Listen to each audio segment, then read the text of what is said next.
My name's Kenneth Burr. My company is ILEG Technology Screens, stands for Infusion Light Energy Gain. Man, we got a lot of projects coming out. So let me try to get my thing in here to charge up because I have to. Hopefully, if the package gets here on time, that means I have to go check out another building to do another install for that technology. So that's what I'm kind of waiting for right now. And I still got to go back to the other place and I have to finish the installs over there. I got light work over there today. Sorry for a minute if it's all black on the screen. I had to put my phone down because Stan was behind me somewhere trying to locate Stan. Let me see what we got going over here with his screen. Trying to put something on here so I can get me a copyright strike because last time I had Bean on here, his cartoon, and literally got a copyright strike over it. Let me see. 4K tropical fish, no sound. Best way to do this one. Alright, that's perfect. You can look at some fish, Taco. So anyway, we have several coming out, several different items coming out. We have the shifting technology. I do want to go back and experimenting with that more. That projection screen shifting technology. That stuff is pretty fantastic to work with. I definitely want to design one of those. We also too have invisible technology, the SFEG technology. Oh, 41 degrees. I was just looking from this stuff. Technology which is designed to absorb sunlight. Those are the go anywhere daytime projection screens. We got those we're working on, and a new color version of it, the fluorescent, which is an actually different version of it. And we have a darker version of the AdTech, which we got a chance to test out yesterday. And the image looks absolutely amazing on the darker version of it. Still using the Epson PowerLight S6, which is the only thing we need actually from operating stuff. That's all. You know, we don't need anything else high powered. Technology doesn't require it. I do want to do some demonstrations outside with that projector, but we need a bigger boy battery pack for that one. My battery pack is only up to 1,000. I got to get something up to 3,000. It'll run it with no problem because I think that thing runs about roughly 26 volts or watts, and definitely will be over that. Let me see. So I got to change out something with the blackout cloth. I was going to make the blackout cloth an SFEG. No, sorry, a SSEG technology, but I decided to make it ILEG. Let me go over and find that. And this is right here for our kit. So we got a starter kit coming out real quick. That's another one we're working on soon. Let me see. Keep this guy. What is going on your screen? Let me see. And find that artwork on that one. And I got two other stores I got to check out, but I can't really. Oh, it's right there, front of the door. Great, good. That makes it easier. I can't really move anywhere until the caps get here. The caps for the lighting system I have to fix on the other side, because the other place we're doing work at, because man, it is super bright in there. It is ultra super bright in that environment. I'm not going to tell you again. Last time I speak to you about that matter. Last time we're going to have the conversation. You understand me? Last time. You know what comes next. Making all this noise. Doing too much. Alright. So, I got to change this out because now we're going to be altering and changing this. He's showing off. There's someone over in the next office over. It's a lady. And he's very fond of her. And he likes to put out his meows, his calling card. We don't do that. He knows better. He knows when and when he does. And all that making all that noise, we don't have that in here. People say, you can't train the cat. You can train anything with a brain. Anything with a brain can be trained. And this one can be trained. Can't you? Yeah, because you know better. I could never understand how people got cats. They have no control of them whatsoever. They run all over the house. Well, he can run anywhere he wants. I couldn't care less. But all that meowing and carrying on and acting, that noise making, oh, heck no. We don't do that. There's a time and place for everything. Anyway, get back to work here. Let me see. He meows. He's in here. He does this old meow, meow, meow, meow, meow, meow. But when someone's working in the next office, he's doing delivery because he's trying to get attention. No, we don't do that. All right. Let me see if we can go in and change this. Maybe they'll let me do it. If I didn't, if I made it permanent, I did make it permanent. This is the blackout cloth that we're going to be using. Actually, I finally got the name of it. It's the acoustic visualization projection screens. This is what it is. I gotta change this. I gotta take all this one section out. The good thing it's in the black section over there, so I can easily change that. Cancel that. We gotta go retouch up and remove that. Take the whole thing out. There we go. I'm going to be going to show off my blackout cloth material very soon. I can't wait to show it off because now we got a new coating for it. And the coating looks gorgeous. So I'm doing a much larger surface. And so I can get a chance to play around with that. We're going to add some text to this. What do we have here for the acoustics? This is basically, it's like black and white.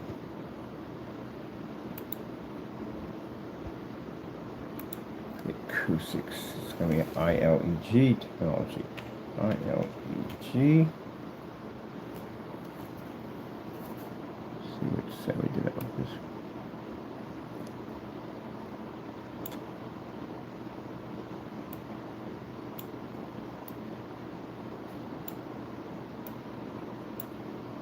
So I have to be out in the park this summer for the standalone, all out in the open, with the 100% completion of AdTech.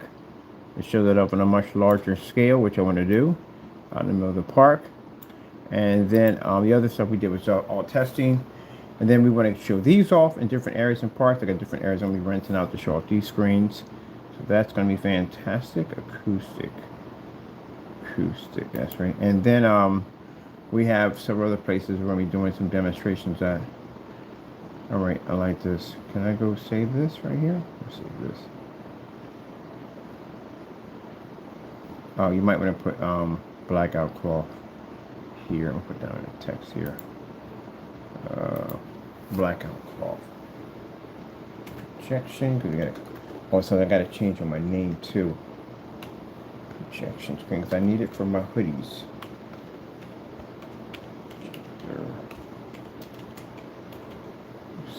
Screen.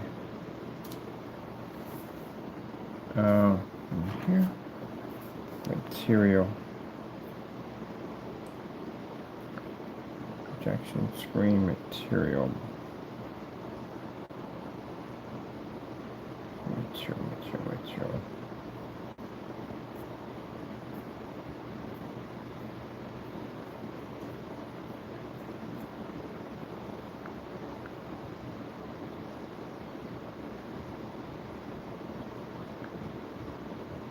Material.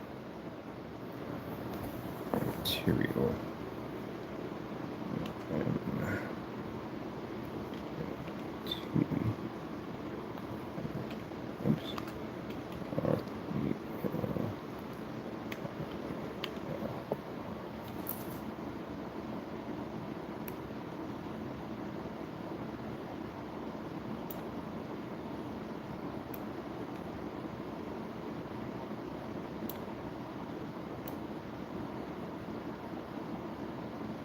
Really?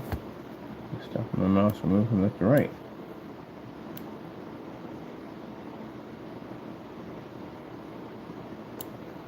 Material.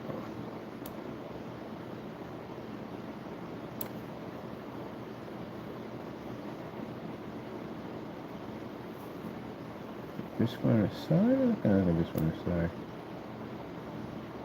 Or, like, okay. Swing this around.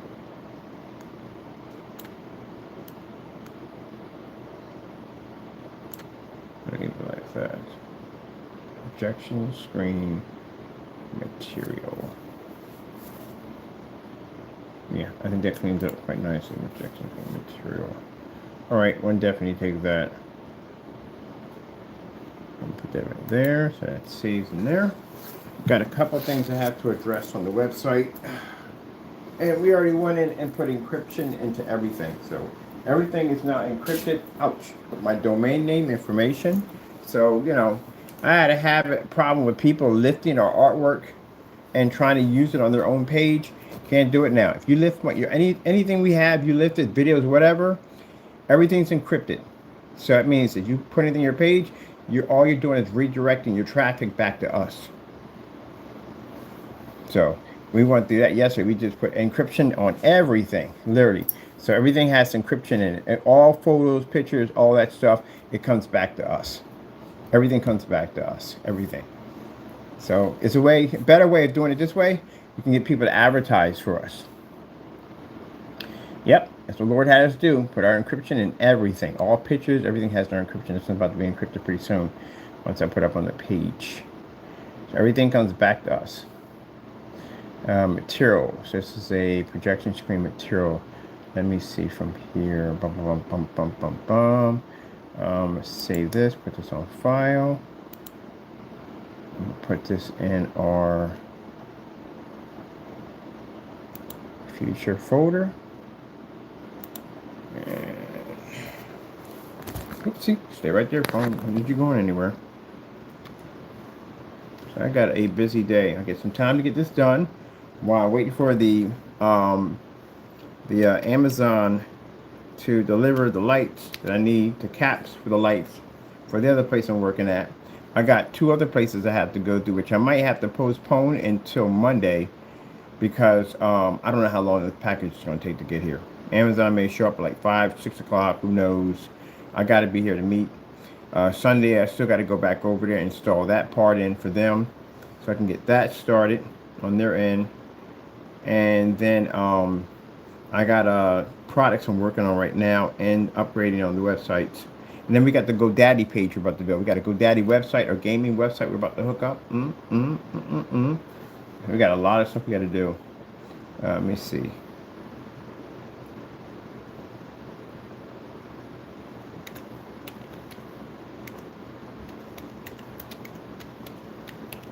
Black Outlaw. Projector screens.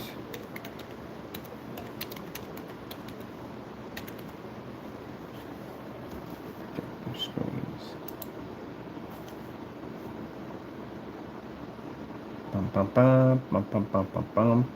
Let me see. Projector screens. Yes, there. Okay, that's all there. Okay. Do we have this on the website? I wonder if we have it on the website. I can't express this enough about knockoff projectors. We do not support them. I used to make a dark silver for them. I don't think we want to do that anymore. The dark silver, no. I do have a weird feeling, like I said, the ad tech can read it. The ad tech's clear, I'm pretty sure can read it. The black ones, I'm not sure can read it. We do got to buy a knockoff projector, do the tests on it, but we're not going to be here. That's the thing about it. Most likely, we're just not going to be here. We got some stuff we got to do. I got another place we're going to be going to, so I'm not going to be here, to tell you the truth, honestly. So those tests are going to be done behind our closed doors. Because we're just not going to be here, people. We're just not going to be here. That's the whole thing behind that. We're not going to be here. Got a new place. Let me see. I want to go over to... Oh, no. We need to go to Marketplace. Marketplace. Now, I'm also, too, once we finish installment from every unit we do, we're done, finished, no longer that location, new location, we are going to post those pictures on YouTube. Why? Because what can you do? You're going to call and say our stuff is fake, our stuff is all embedded in the building.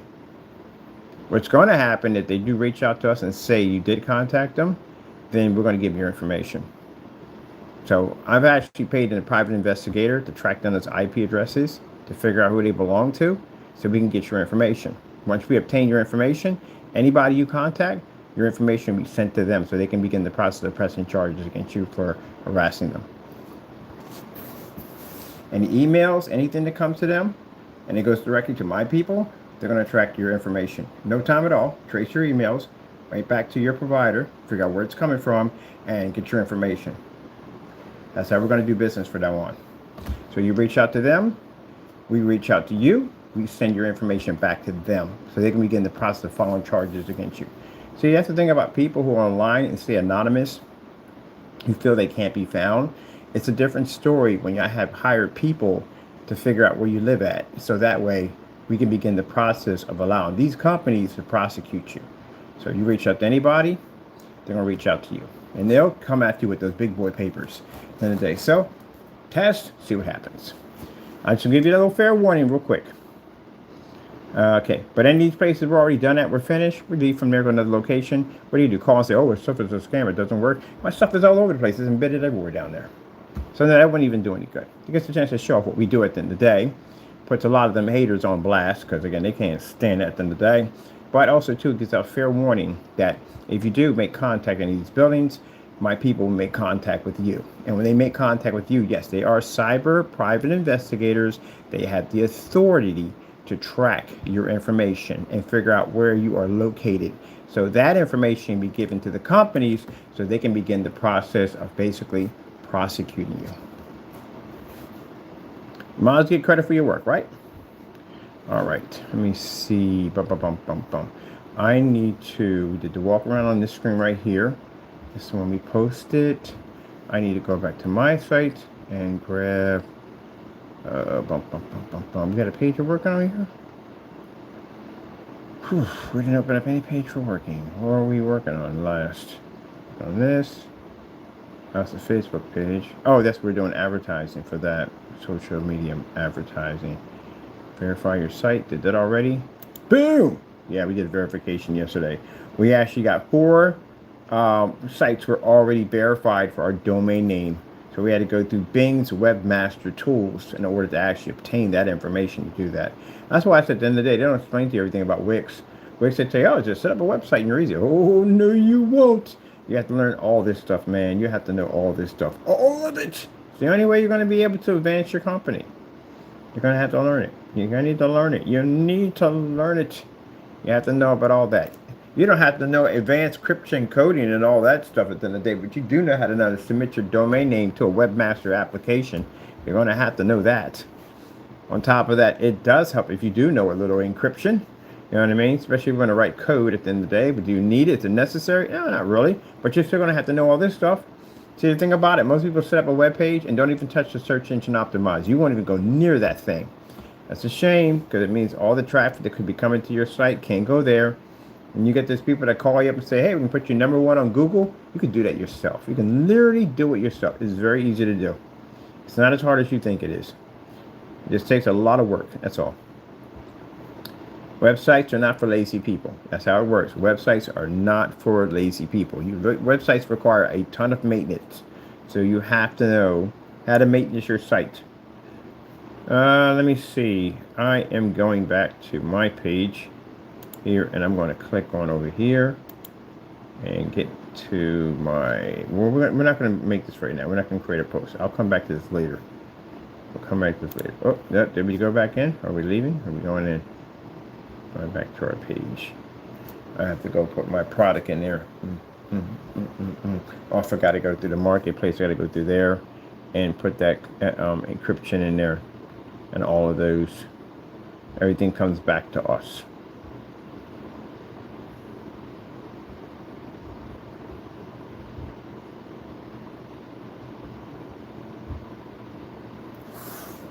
And bingo was his name-o. I'm going to figure out how to get that. I'm going to have to write the code for that to get the multi-language translator to display, because for some reason their coding is horrible. It's just not going through. This is the advanced page. If you do coding, this is the advanced page. So definitely Wix does have ability to go in if you want to code on their page. You can change code if you want. Let me see. Where is Marketplace on here? Marketplace. Here we go. Marketplace. Make sure I got the whatchamacallit for the front. I need the whole full. There we go. Bingo is his name-o. Bingo is his name-o. So I know I just brought you up. There we go. Come here. Let me see.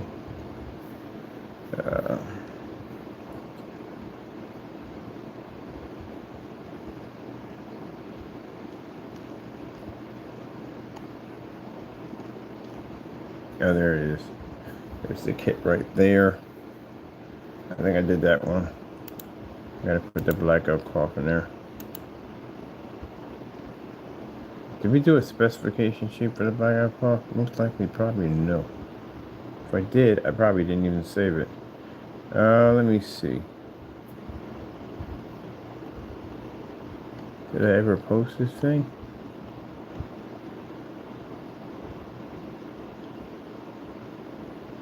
Well, that's a definite no.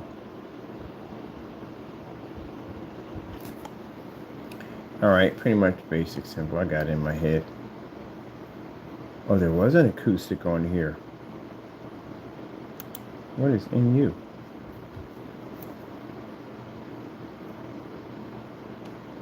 Yeah, that's our acoustic right there. 150-inch acoustic screen.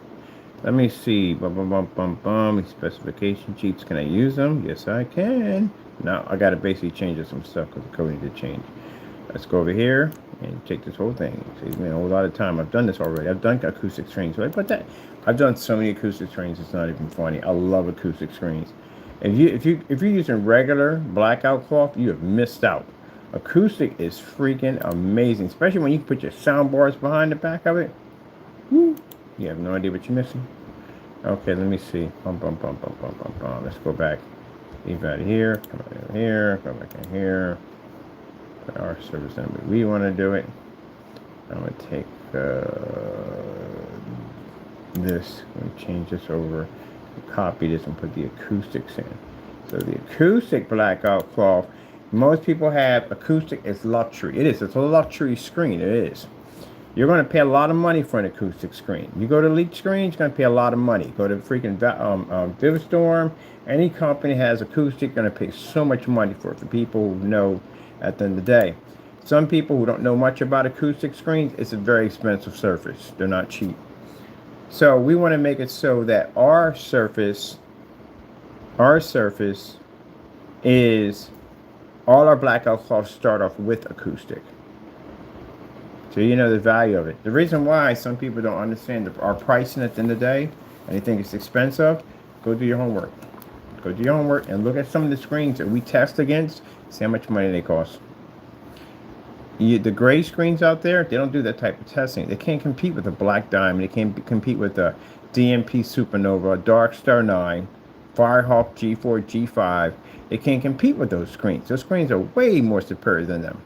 Yeah, it's a gunmetal technology. It's a screen that can produce a 0.8, 0.9, pull up in 40 lit environments. They're much darker than their screens. They build a much better contrast, so higher white levels of reflective surface. They're a all-around much more superior screen than gray paints. They can't beat that screen. So that screen is very expensive. It's a $7,000 screen. A $3,000, $5,000, $7,000, $20,000, $30,000 screens. They are very expensive. If you're trying to get a screen like that in a 235.1, good luck. You just bought a motorcycle, because that's literally what those things cost. They're very expensive screens, and a very good bike at that. Very expensive screens. So with that being said, our technology tests against certified. We don't test against grays. We did that already. I did that one way back 10 years ago when I had to put my own company out. Did that already. Designed a darker technology to wipe out my other technology, which was light gray. So I know the benefits of darker technology because I had to wipe out my own company. I have my own experience of going through that. And that's why we started testing. The one screen we were testing against was Black Diamond. That's the screen we were testing against, which is a high-grade certified technology. We're able to mimic a technology so well, a diamond, that they're willing to contact me and have a conversation with me. That tells you the advanced level we were hitting at that era back. Now imagine what we hit now. So if a company as big as Black Diamond was able to recognize, they didn't even have the stuff. They could see it right through. They're experts. They can see right through the screen what we're doing. Like, oh, shoot, this guy's just mimic our screen. Something that took them 11 years to develop. It took us about 2 months to figure out. So, of course, they wanted to talk to us. So, you know, that's what we role model our products to be better than. Certified, not gray screens.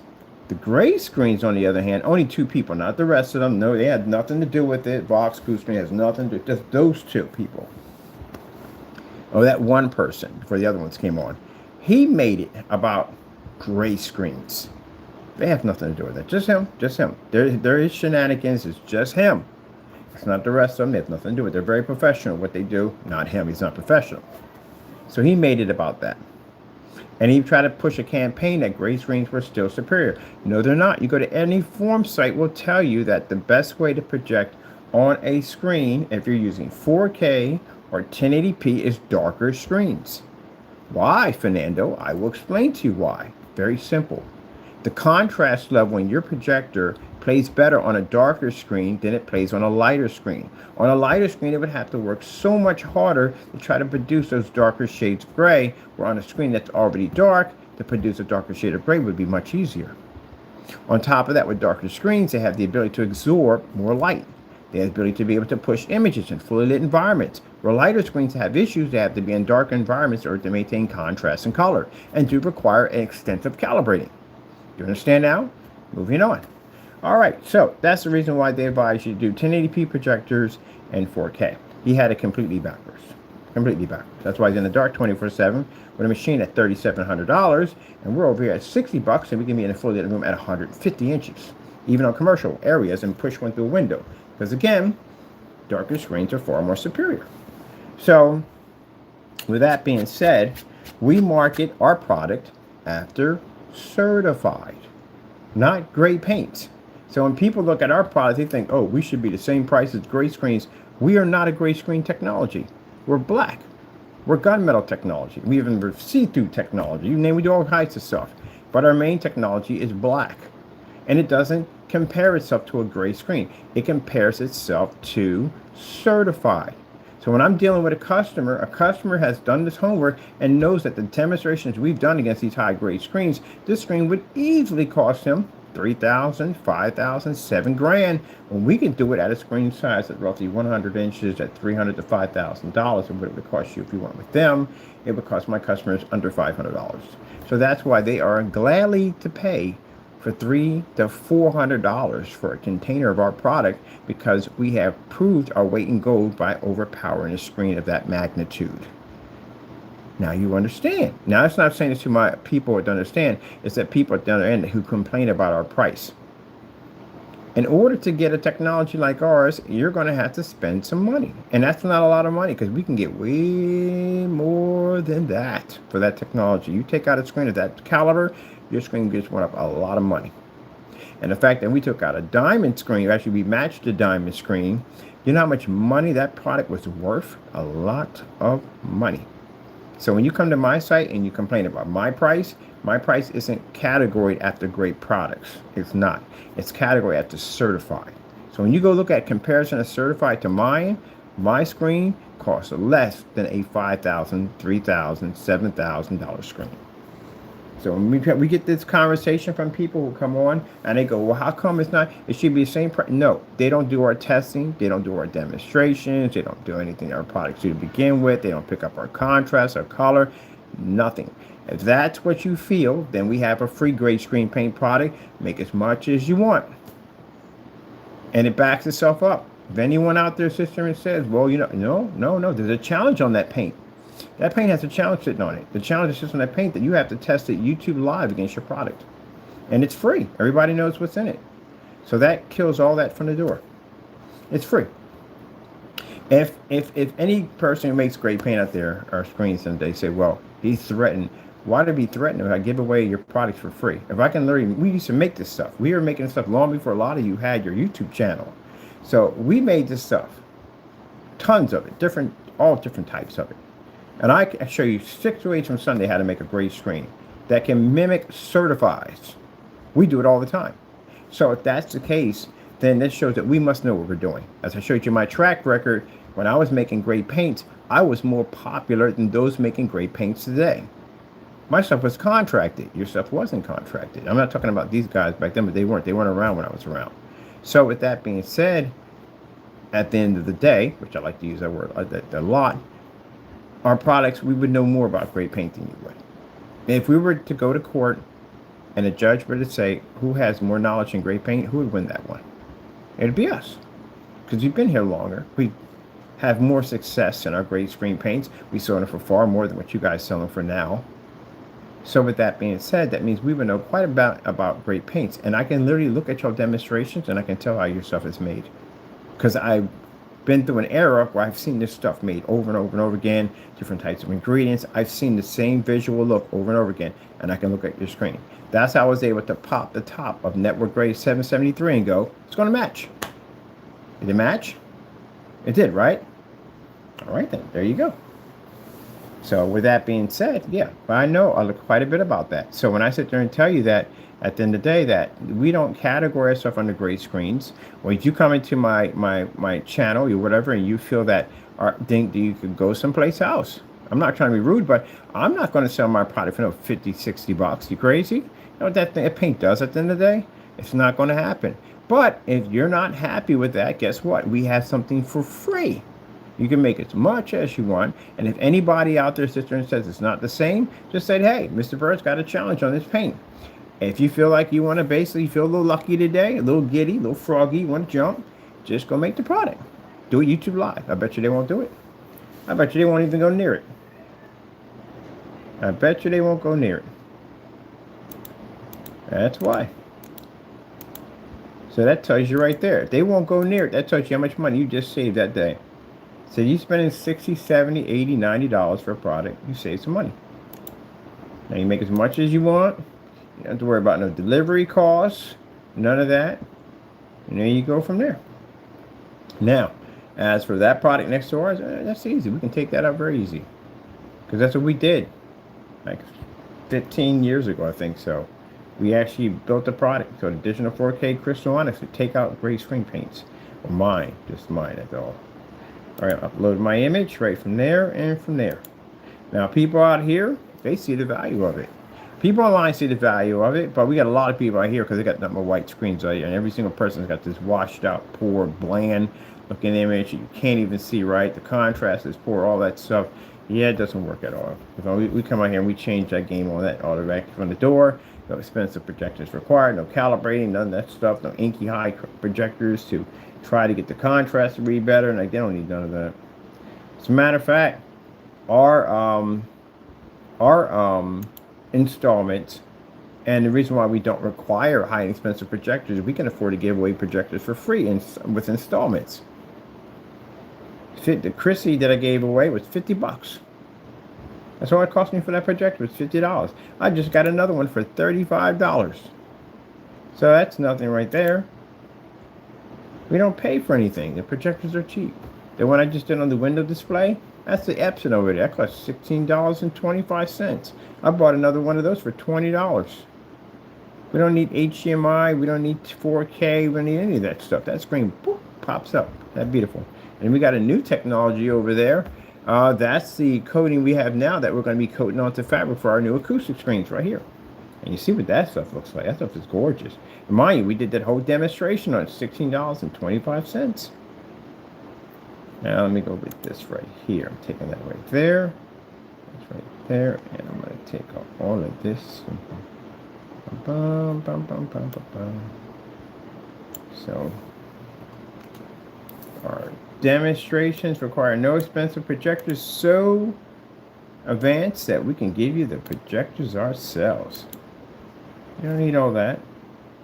Any of the sites I worked at, I've never installed in a 4K. Never, ever. Even with people, what are you doing? What are you doing? Doing too much. You're doing too much. You're not even supposed to be there in that shot. Even people who basically, they're going to go out and spend a ton of money for a projector, like, nope, don't need it. Ask any customer. Any customers contacting me knows from the door that I've never, ever pointed you in the direction of a 1080p or 4K projector to try to make my screen look better because the paint doesn't work. Never once. I'll take you right over to the eBay, and we spend 50 bucks. That's it for a projector, because you don't need it. Or they usually buy the same projectors. We have a ton of unboxing videos showing our product right from the door. No calibrating nonsense. None of that. You know, show the projector and then later on go behind the scenes and calibrate it and darken the environment. No, fully lit environment unboxings. We have them on the other website. On top of that, we have a how-to page which shows what we know versus other people, which should know this stuff on the door. And one of the things you're going to learn when you do installments, you're going to learn that sometimes you're going to have to improvise on parts, bolts, wires, attachments, hookups, all that stuff. You're going to have to improvise on all that. Good thing I built computers too. I just thought about something. I might do a computer interface set up with a touch screen for some entertainment. And I'm also going to be doing a RetroPie table pretty soon for our restaurant. RetroPie table, I thought those too. This is the plus side when you build. Let me see. I should put down.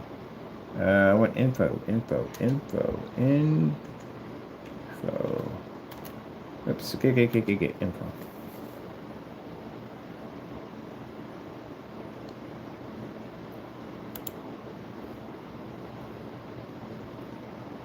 I gotta get in here and get to work on this site, which is the probably. Whew. Oh wait. Let me check something real quick. I got a package coming through. Give me a minute. Hold on for a minute, people. 1:45 ain't bad at all. That gives me a little time to. 1:45 ain't bad at all. That gives me a little time to roam around for a little bit, get some work done. 1:45. I got my time on my. What's gonna be at 3 o'clock? I'm not gonna make. They're not gonna be open today at 3. So I have to come back, call him, so I'll be through on Sunday.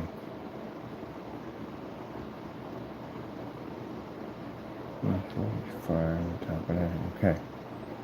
Now, because this whole B2B business experience of going back and forth, boom, boom, boom, boom, boom, I had to buy all new clothes, all something more presentable, dress, stuff like that. No more rips at the end of the day. Got some casual dress wear, so I can go and meet with people. Because, you're gonna look, presentable.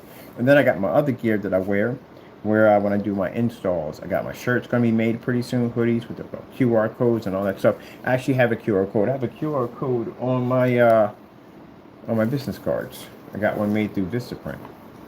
I have an account through them. So my number's different. I changed my number. I had to because somebody was playing on it. But there's my business card. It's my business QR code. It goes right to our website right there. Our website. It's my digital card. I got one coming with the band too. The digital band just go boop, boop, boop. The one that's coming in too. But that's my QR code from my website. So all I got to do now is put that on the back of my t-shirt.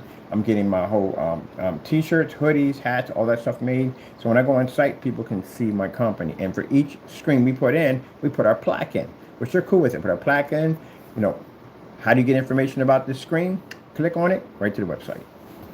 This is something else I want to add into. I'm going to start pushing this site into our site and our site into this site, back and forth. And we got the GoDaddy site we're going to be building pretty soon for the gamers. And we're going to have a lot of the physical screens on that side for that setup. So over here in our category, we have, where's my how-to page? How-to, right there.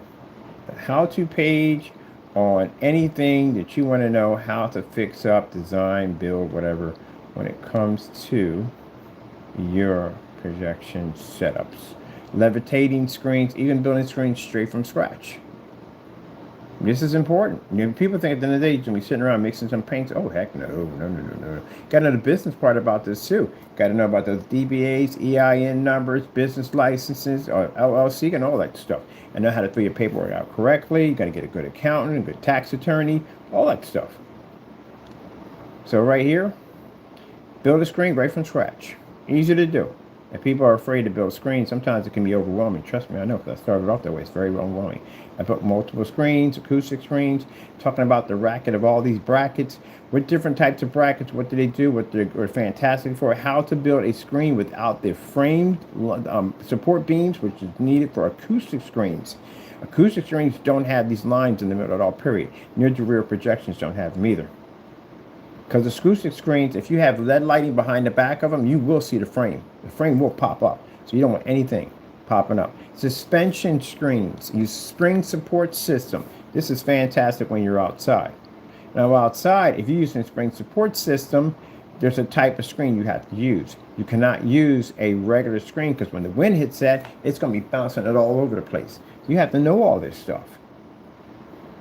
Oh, how to build your own grommet frames. When you have the screens that have the grommets in it, now instead of you going and spending $300, $400, $500 for a metal grommet system, you can basically build it yourself. Show you how to build all types of cool stuff. We've done all this stuff already. This is what I mean by at the end of the day that if you're going to accuse someone as being a scammer, we wouldn't even have any of this. What would be the point? Why would I even waste my time? A scammer's object is, you know what a scammer actually means? You actually know what that means before you say it.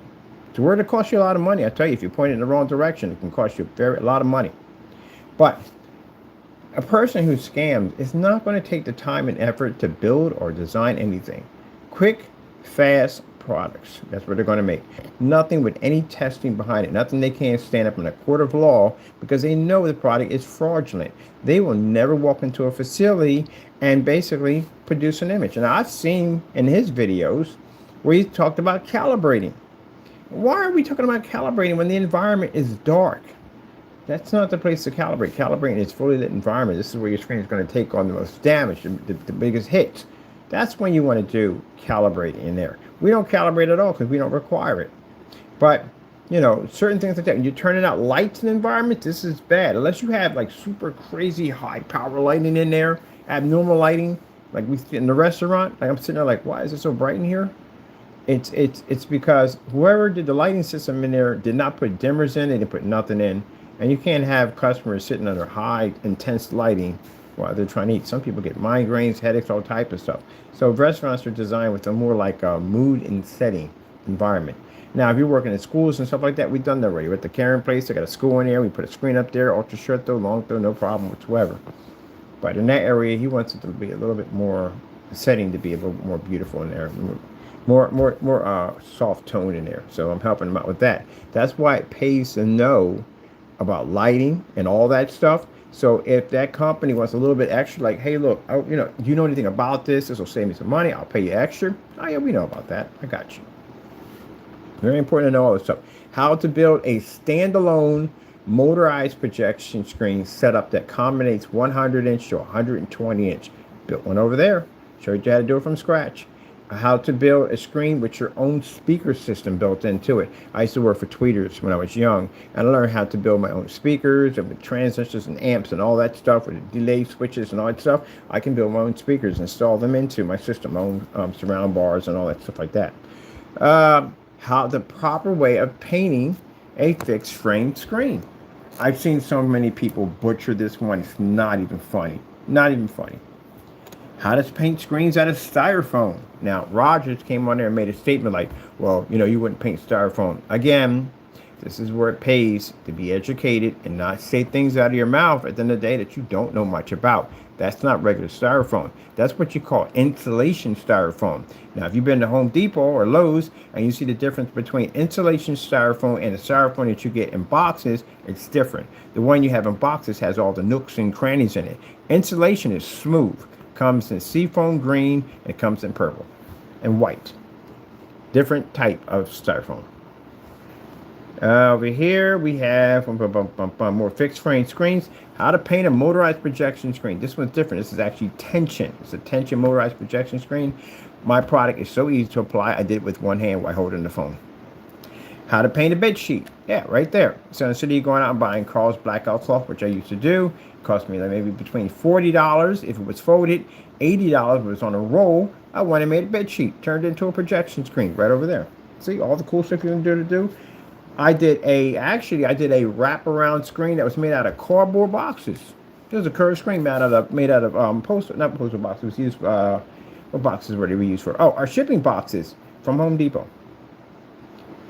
Right here, fast and easy way to paint a motorized projection screen. I showed you how to modify a paint sprayer.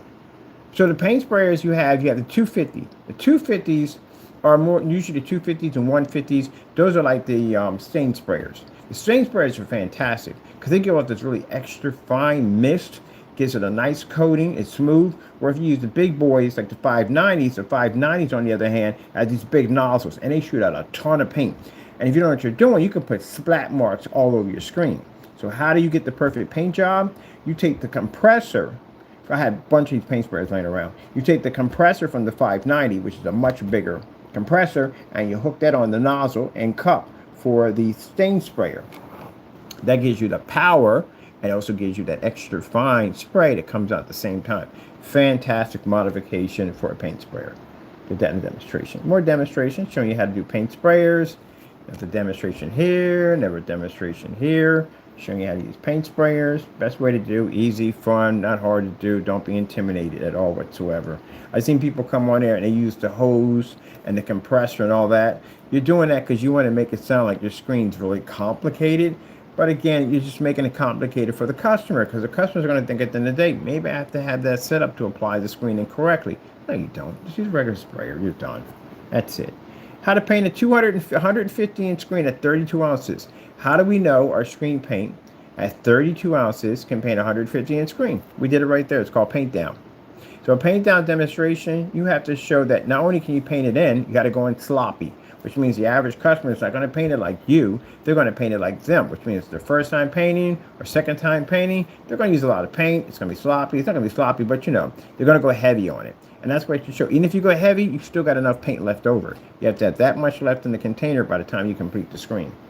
Demonstration again. Fast and easy. Paint a projection screen. This projection screen had 2 colors on it. One was one color, one was here. Paint over it, no priming, just like that. Be done. Painting a 250-inch screen. It takes roughly 96 ounces of our product to paint a 250-inch screen. Fast and easy. Knock it out quick. Show you how to dry it. You can paint that screen and have it hung up before the afternoon. It takes roughly about an hour and a half to dry. Very easy process to do. Another one. Turn in a white projection screen into an OLED. Now these are silver tickets. These are different. Silver ticket has the peg system on it. The other system has the spring support system. The Shelby's, on the other hand, if that's what I'm saying correctly, are extremely heavy frames. I had one. It's the equivalent of carrying a 57 Chevy car door. You ever lift one? You ever been to a junkyard before? You ever lift one of those things? They're freaking heavy, aren't they? That's what it feels like when you carry one of these. The Elite screens, on the other way, are aluminum screens. I can carry a 127-inch down the driveway with no problem with one hand, where that one is a 92-inch, and that thing was heavy as I don't know what. But on top of that, you have to know about fixed frame screens too. You can't just come up there and say, buy a fixed frame screen. Not all fixed frame screens are designed equally. Some have them a short spring system on them that makes it impossible for you to stretch the frame and lock it into the frame. That's another headache you go through. Some of them don't even have the corner pieces filed correctly. So when you go to slapping your brackets in there, they don't fit correctly. But I had to go through that one time. They use a tool to grind that down. You run into that from time to time. Some of them, the middle bar is weak. The bar bends a little bit. And the bar bends, that means your screen with all that pressure, it's going to have this C look to it down through time. There's a whole lot of issues that can go wrong. Sometimes when they make the L brackets, they're a mixture of plastic and aluminum, which means they snap. If you put them in correctly, they will snap. And then your screen will be hanging a little bit out from the wall. So it's a lot of stuff you learn when you deal with that. I like Elite screens. The Elite screens, I've never had to use their tools. The spring system is absolutely perfect. And I like Silver Ticket because Silver Ticket has a peg system. When you slide in the pegs, you basically take the material, you take the tension rods, you run it through the material, and you just whoop, and it locks in place. I love those. I definitely love those. Do they explain any of this stuff to you? No, they don't, do they? They don't explain any of this stuff to you, which is a shame because you should know this stuff. See right here? That's gray paint. That's his stuff. See right here? That's a white screen. See in the middle? That's our stuff. Watch. We tested. We've had this stuff down here for testing. There's so much testing we've done on this product, it's not even funny. Okay. You see the difference in that? It doesn't read, does it? Gray screens can't read in fully lit environments. They have issues. That's why they sit in the dark all day. We've done so many of these half and halves, it's not even funny.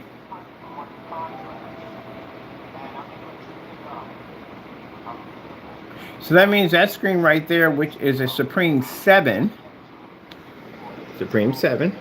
technology that we engineered many years back, can produce a white level high enough that it can also maintain its color and white levels at the exact same time while taking out a gray and white screen.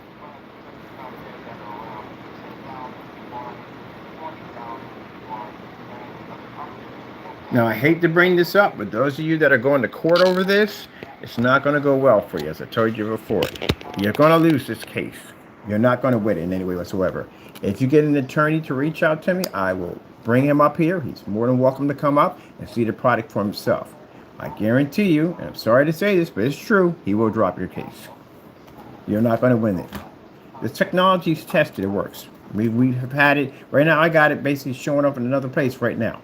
So a product that you're claiming, by the time we reach court, if you're claiming the product didn't work, you did one of these false demonstrations against our product, we literally had this screen going up in multiple locations. By the time we reach court, this thing will be in 16 locations.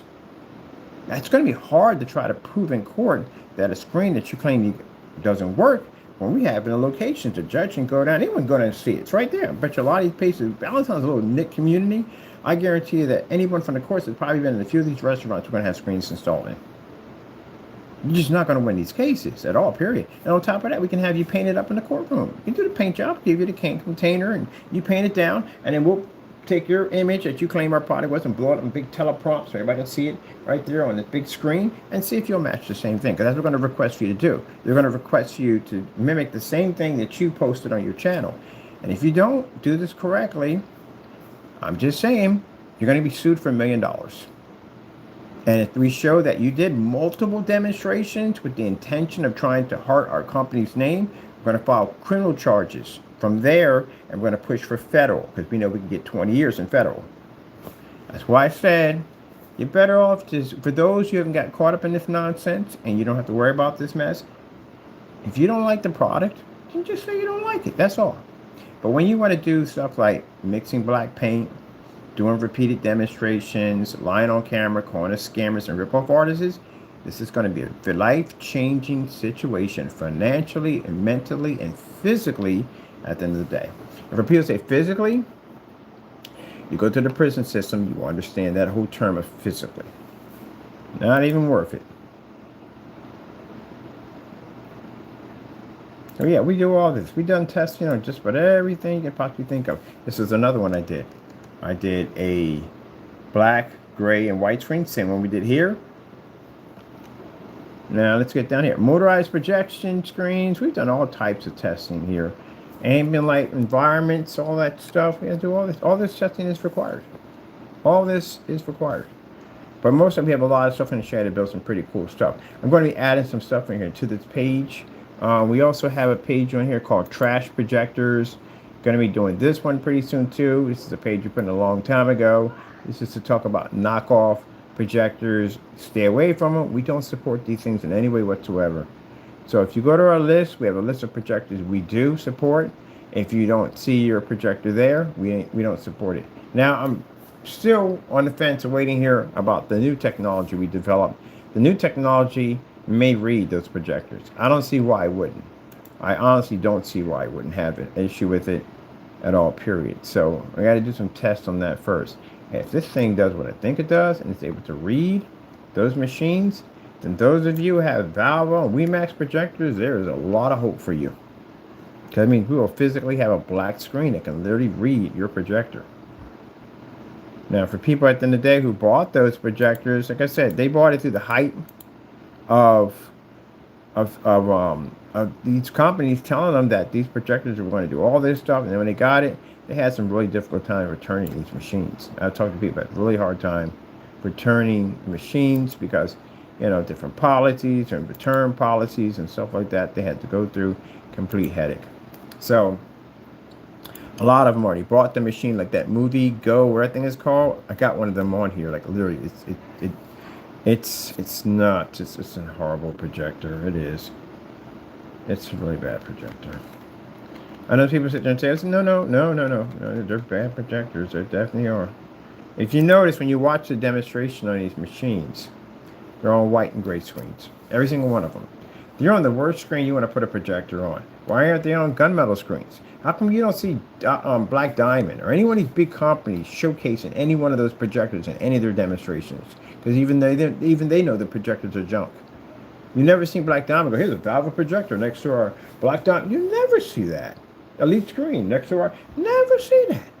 None of them will go near those projectors because they know what they are. Even Epson, who sued them, actually sued 3 of them on the fact that their projectors had fake specifications. They challenged them in court and they lost. Come on, freaking Valve was come just saying, hey, 6,000 lumens on an ultra short throw. Do you have any idea how bright 6,000 is on an ultra short throw projector? Man, you'll burn out your retinas, man. That thing will bounce off a white wall. You see a flash go up. Next thing you come out of the room looking like Raiden from Mortal Kombat. That's a lot of freaking light off a projector. First things first, why in the world would you even need, you would even need 3,000 for an ultra short throw. You're sitting on top of the screen. What the freak do you need 3,000 lumens for? 4,000? You still don't even need that. When the Sonys came out, they ultra short throws, they were 900 lumens. If you wanted something really powerful, it'd be 1,000. So why do you need a projector? If you're that close to the screen at a foot, what are you doing with 4,000? That's why your screens wash out so fast. Because you got 4,000 hitting a wall that can't absorb, and it's just washing light. You have literally turned your living room into a beacon.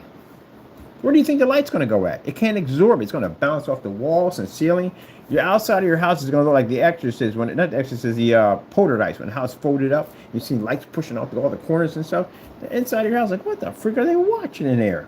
There's somebody in airplanes. Oh, there's the landing strip. That's the weirdest landing strip I've ever seen. What those flashing lights stand for? Yeah. That's no. Definitely no. It's just, you don't need that much power.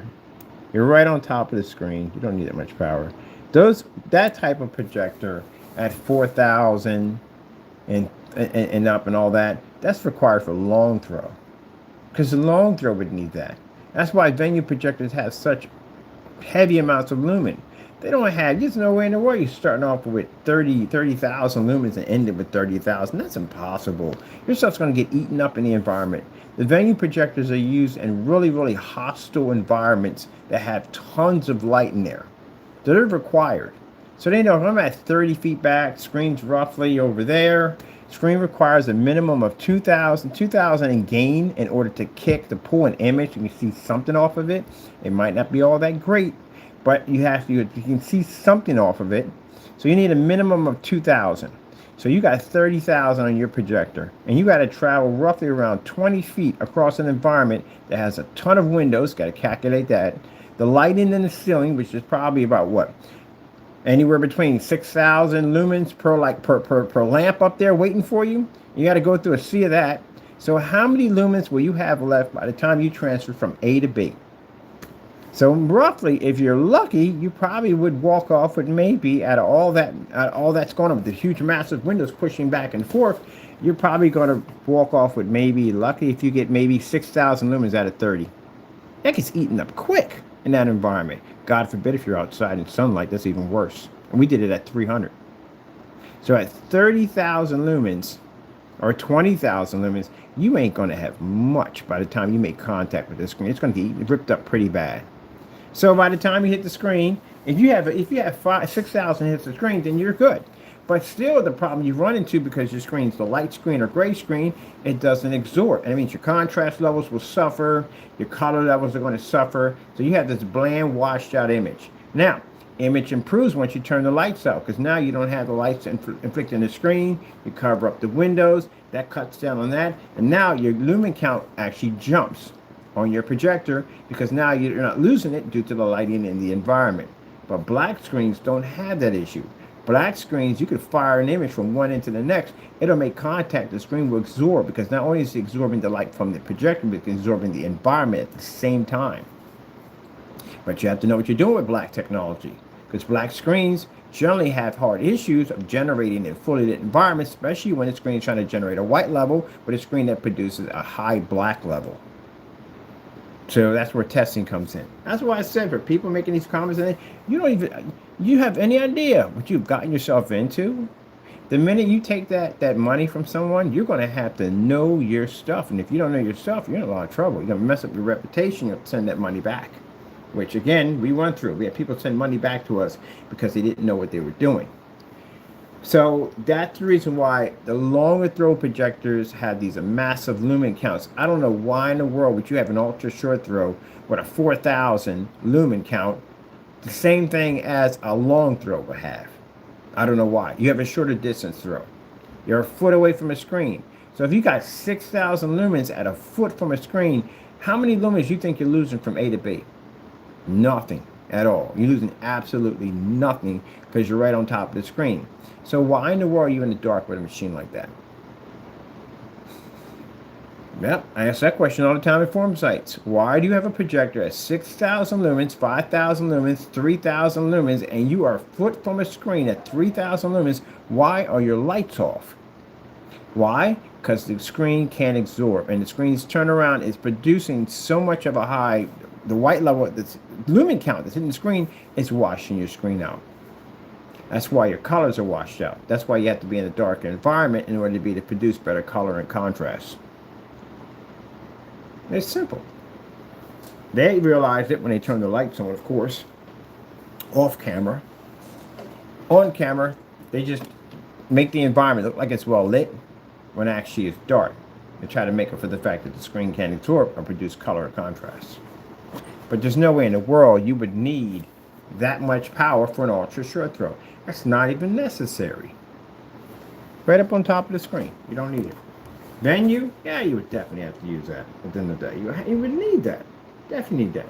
But see, that's what makes it interesting about the technology we have sitting over here, the SVGA. Because the SVGA technology can absorb sunlight. Now, mind you, these projectors are inside. 30,000 lumen projectors, 10,000 lumen projectors, whatever they may be. They're inside. They have some form of protection. Even outside, they still have this protection unit. Sometimes they put it on the projector. They may put it in an outer box or something like that to try to help the projector produce better. But the problem you have here is next to our technology, we can do this in direct sunlight at 300 to 50 lumens and still pick up an image. That's what makes that technology far more powerful. Now imagine somebody would have strike that thing with a 30,000 lumen projector. What would that thing look like in Disney World?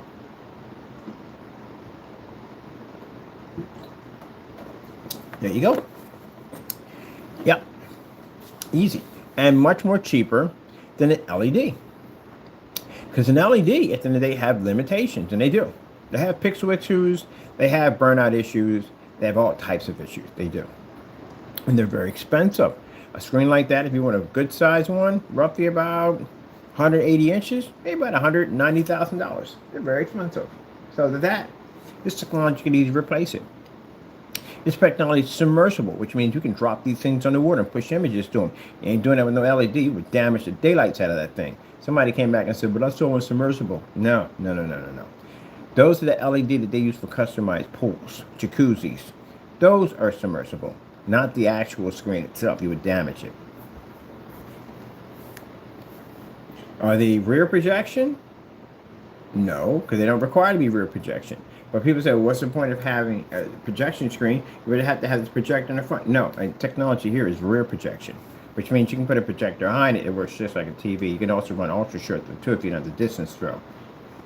Yeah, and the lumen count, you can't destroy that. We did it at 50 to 300 lumens. That's why a lot of the demonstrations I watched on invisible screens, all those projectors were 3,000, 4,000, 5,000, or 10, 20,000. We didn't even do it. We did it at 300 to 50 to 300 lumens. Which means if we can get a screen to read at 50 to 300 lumens, I can stick a screen inside of a window at 1800 lumens and 600 by 800, all that cheap $16 machine, and push it right through glass. Yep. Looks just like a TV. You got the darker version of the AdTech. Oof. Man. They look insane. They look insane. When I was out there putting the screen in, someone was asking me, what type? Is that the new LG screens? They're see-through, because they can see through the screen somewhat. They're like, is that new LG? The LG monitors? I was like, no. I didn't know they make clear monitors. No, that's a projection screen film. That's our technology from there. So the guy gave me his business card. He said, my place is right up the street. Let me know when you're done here and we can talk. See, there you go. All right, let me get over here and get this. This is not even available yet, but some of this stuff has to come out of here. Let's see, definitely have to take out all this acoustic can stand there. But this has to come out from here. And this is going to be ILEG.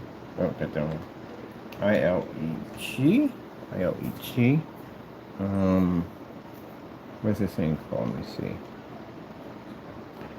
Acoustic visualization projection screen. Projection screen. IOE acoustic visualization projection screen. Let me see.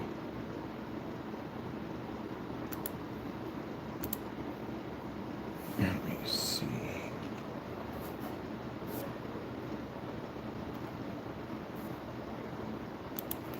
Visualization acoustic projection screen. You got that backwards. It's the other way around. It's supposed to be here. Here it is. So backwards. Yeah, reverse. Pull the Yoda on yourself. Why would you chop it in half? I just put you right to the end. And you literally chop it in half. Google, you got some issues. I swear. And you space it. Well, Google. Get together, darn it. Screen. Right, there you go. And you come out of here. And there we go. Projection screen.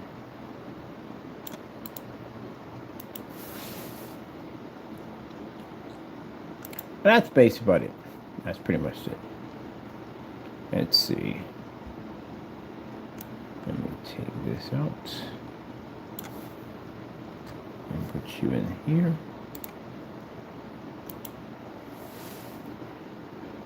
And let me see. No, I did the whole thing. Over from here to here, and we bold this out. All right. All right, put a bolt on that. Put a little bolt on that. All right. Screen. Let's see. Yeah, just do that right there. So copy paste this. And 120 inch. Where the size is from yet.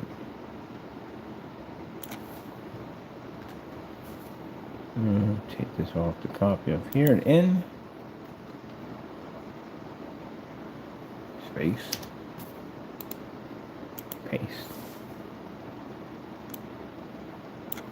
Get that out of the way.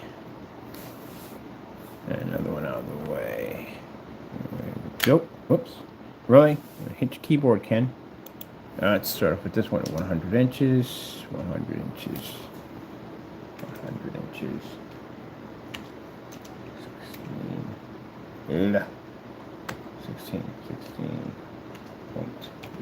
16.9. Let me see.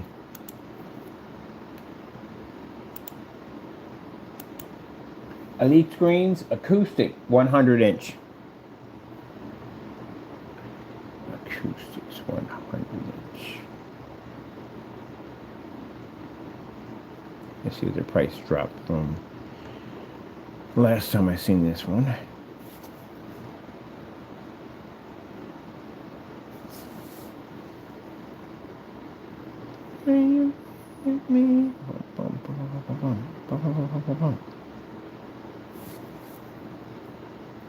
Now, is this screen black? No, it's not black. The screen's actually, it's white and gray. You know how that's going to work, right? I've tested this screen already. I've done this test already, literally. We've done acoustics already. We've been through this one already before. We're just repeating the process. We've done it already before. We did Vivid Storm. We did all of them. We've done all this stuff already before.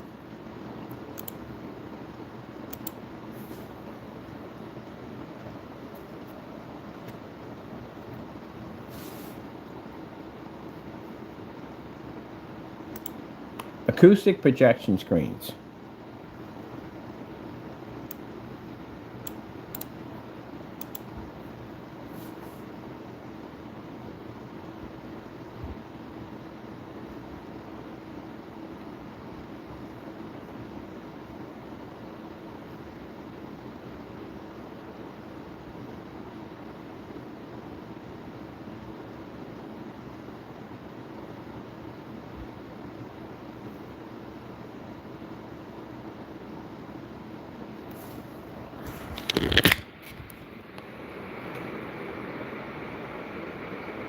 It's a luxury screen. Acoustics is luxury.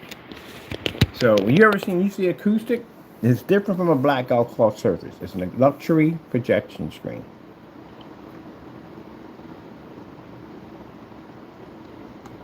Those are luxuries.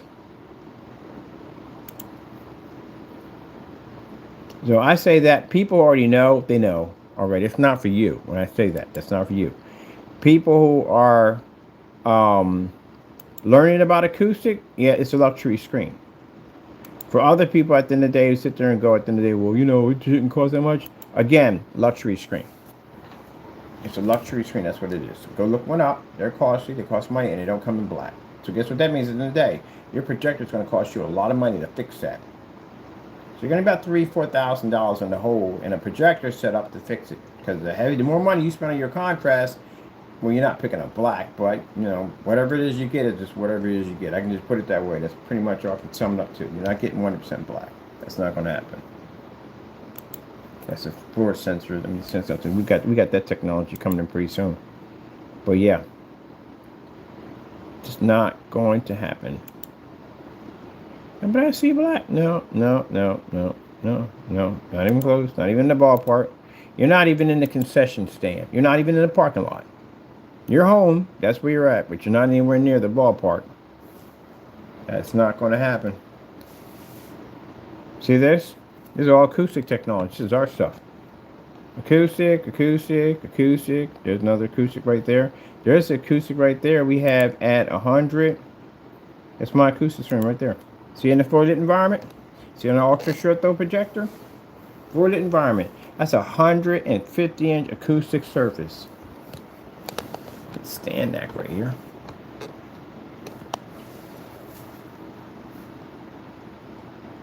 Done acoustics. I've done acoustics inside, outside, all that. See the angle gain on that? There's the angle gain on an ultra short throw. Right there. I'm not even on top of the screen. Sound bar tucked behind the back of that. I've done these already. I've done acoustic screens. Someone said, what's your experience in acoustic? I've done acoustics. Done all that. There we go. This one sits 18 feet from the screen.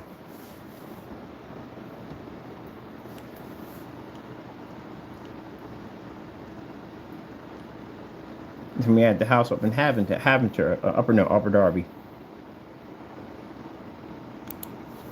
Oh, stand. Stop being a jerk. Stay up there for it to tighten your tan. This is my stand creeping down. See? This is the way your environment is supposed to be operating. And we're at long throw. My projector sat back in that environment, 18 feet from the screen.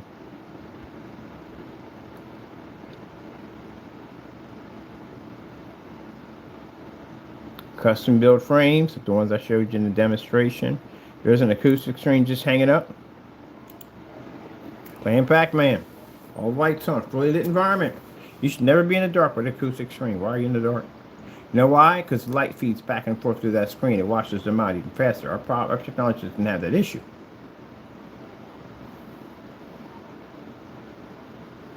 That's acoustic fabric right there.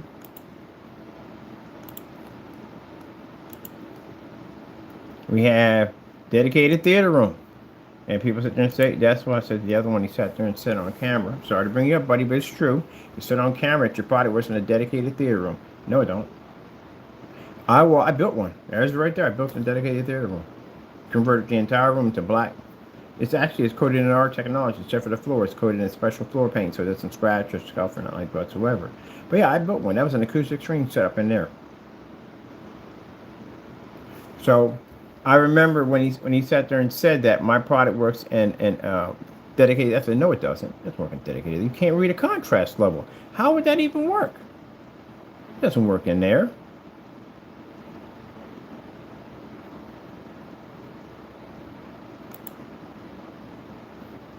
There's your product sitting right on top of the screen. And it's certified right on top of that. Doesn't read. It's in the dark. And my projector was a Chrissy 505U. It's a 5,000 lumen projector, 1920 by 1200. A top 1080p unit. And I couldn't get it to read on a gray screen in there. That's a Dark Star 9 in there, laying against my acoustic. Neither one of them read a contrast level. Now, when I was in there, and the reason why I built that environment is because I was in an area talking about our technology and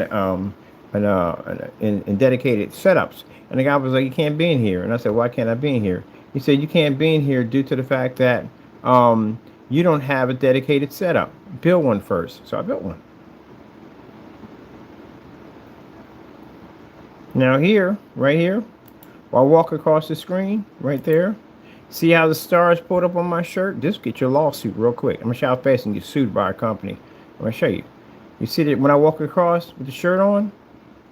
The fellow who made the statement about how my stuff basically matches my clothes, we can take it to court on that. So you went on your YouTube channel and you blurted out of your mouth and said, "Hey, look, his product's a scam because his shirt match." You got $1 million lawsuit coming your way. You know why? Because any black surface picks up a contrast level. Any black surface will pick it up. The problem is it can't read white light. So if I take my shirt off and lay it against the screen, that screen automatically, when it picks up, the color doesn't pick up on it next to it. Nothing picks up next to it. It comes up dark and dirty. But a contrast level will pick up on it. But white levels and color can't read. That means you lost $1 million in court. That's why I said be very careful about saying things you can't back up. Don't think you got to win. We do these tests all the time. I wear black all the time. So I know that if I walk in front of one of these screens and they're having a star field, it's going to pick up. That's why I explained. Black's going to pick up. But it can't read that white level.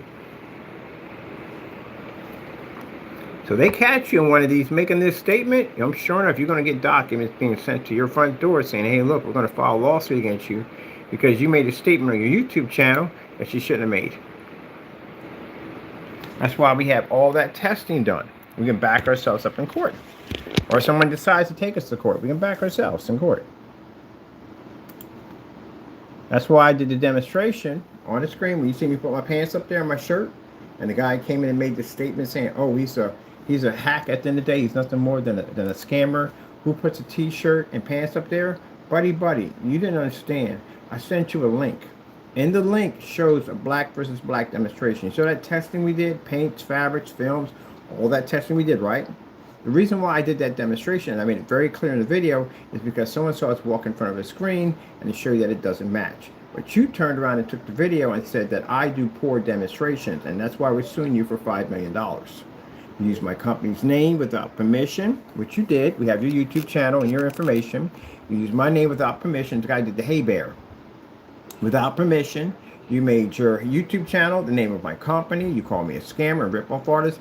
That's why your lawsuit's higher than the rest of them, because you went out of your way to try to hurt my company. So that's why it's going to be filed with a $5 million lawsuit and for 20 years in time in prison, and we can get that. Well, likely, we're looking for 20, but most likely we'll probably get maybe like 5 to 10. That's basically about it. It's still a good amount of time, but yeah, his intentions was basically to hurt my company.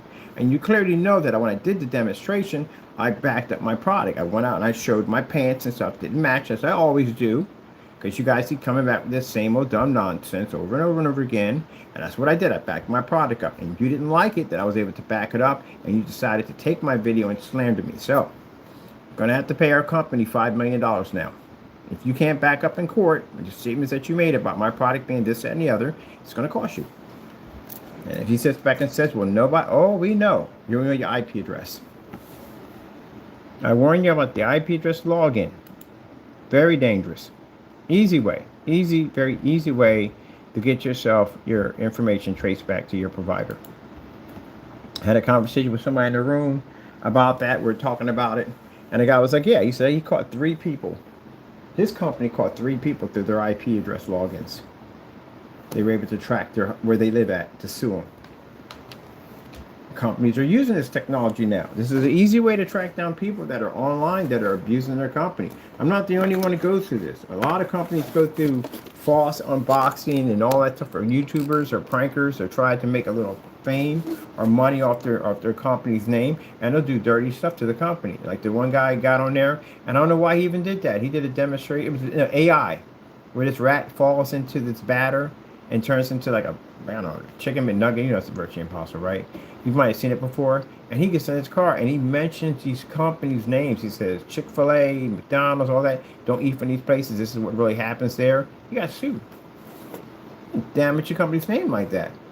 The other guy, with him and his girl were eating in a car. It just came from Five Guys, and the guy deliberately put a condom in his sandwich and make it look like it came from them. Got sued. So what they'll do is they'll track your IP address. They bring in a professional, cyber investigator, cyber cops. They do it. They got the authority. And when they track your location where you're at, they get a subpoena from a judge. So that way they can go to the company and say, hey, look, we got a court order. We need access to his data. We need to know his whereabouts. And they'll subpoena. And they'll open up them files and let them in. And they'll have your name, your address, everything you did when you first set your account up. They have internet in your home. Now they have your information. And later on you get a letter. It could be a cease and desist if you're very, very lucky. Most likely, what these guys did, no, not happening. They got sued, and they're going to sue you for millions of dollars. Millions of dollars. They got your video of you doing it. Got a video of this guy in the truck pulling a condom out of his mouth, saying he got it out from Five Guys. They sued him for millions of dollars. And this is money these people don't have, and they know. People sit there and say, well, why are they suing for a ridiculous amount of money? And the purpose of doing it is to damage you completely. Like you have no way to survive this in any way whatsoever, to damage your credit and whatever. It ain't about money, it's about destroying your financial well-being. That's what it's about. They know you don't have it. They're just doing that. Like I said, the whole thing with the Mayor Giuliani and the whole voting machine thing that went on, they kept warning him, telling him to cut it out, and kept doing it. And the guy's worth $49 million. That is not a bad takeaway to retire with. That's a lot to retire with. But he kept going on, and they sued him for $149 million. They took everything he had, and they still got to pay $100 million. Good gracious. You imagine what the interest on that thing must be yearly? You can't pay that off. You can never pay that off. Yeah, they hit him hard. Pedal guy got sued, too. There's another guy got sued.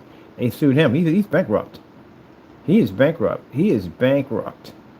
It's something that went on about him not being able to pay. He didn't have the money to pay his workers. He didn't have money to pay the rent on his building, which actually went on. He got evicted from the unit he was in. See? This is why you don't say things on camera you can't back up. And these guys were millionaires. If you can't back it up and you say something on camera, they can take everything from you. Don't care. You can pay for the top lawyers in the world. Doesn't make a difference. They got you saying it, you're done. You are done. Let me see. Different surface size. You just determined to I'm going to replace you this week. I don't know. We don't need this anymore, do we? That's the reason why Sam's acting up. The only thing I need them on site, though. He's like, you're not going to use me anymore because you're not going to be doing streams anymore. Well, Sam, we're still going to use you because we need your brother's stuff on top of that besides that. Yep. And they could have sued him for $49 million because he has it, you know. They sued him for $149 million. Did intentionally to damage him. They'll know he'll never be able to pay that money back. He'll never be able to do it. They know it. They know the interest charges are going to kill him, destroy his credit. You know, his banks are going to levy all that stuff. It's going to be a domino ripple effect that's just going to have no end to it whatsoever. That's like watching dominoes spiral out of control with no end. That's literally what they did to him. So he deserved it. I ain't going to say he didn't. He did deserve it. If somebody warned you and they tell you, hey, look, you might want to stop saying this about our machines. You know how much damage I can do to a voting machine company? If someone says that you had special components in your machine that basically shifted the decision in a vote, you know how much damage that can do to a business? You can do a lot of great deal of damage with that. That's why he's suing for so much money. And the other one, Pedal Guy, got sued too. He got hit also. Tore him a new one. Now he's broke. Let me see. So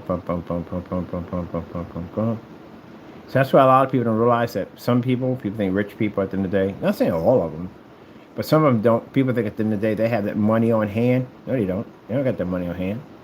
You would have an easier chance coughing up $50,000 than they would. You know, but they're rich. Yeah, their money's tied up. It's tied up where they're getting paid off interest. That's where they're getting paid off the interest. They can't pull. Some of them can't. I say all of them, but some of them can't pull 300,000 or $500,000 just like that. They can't do it because their money's tied up.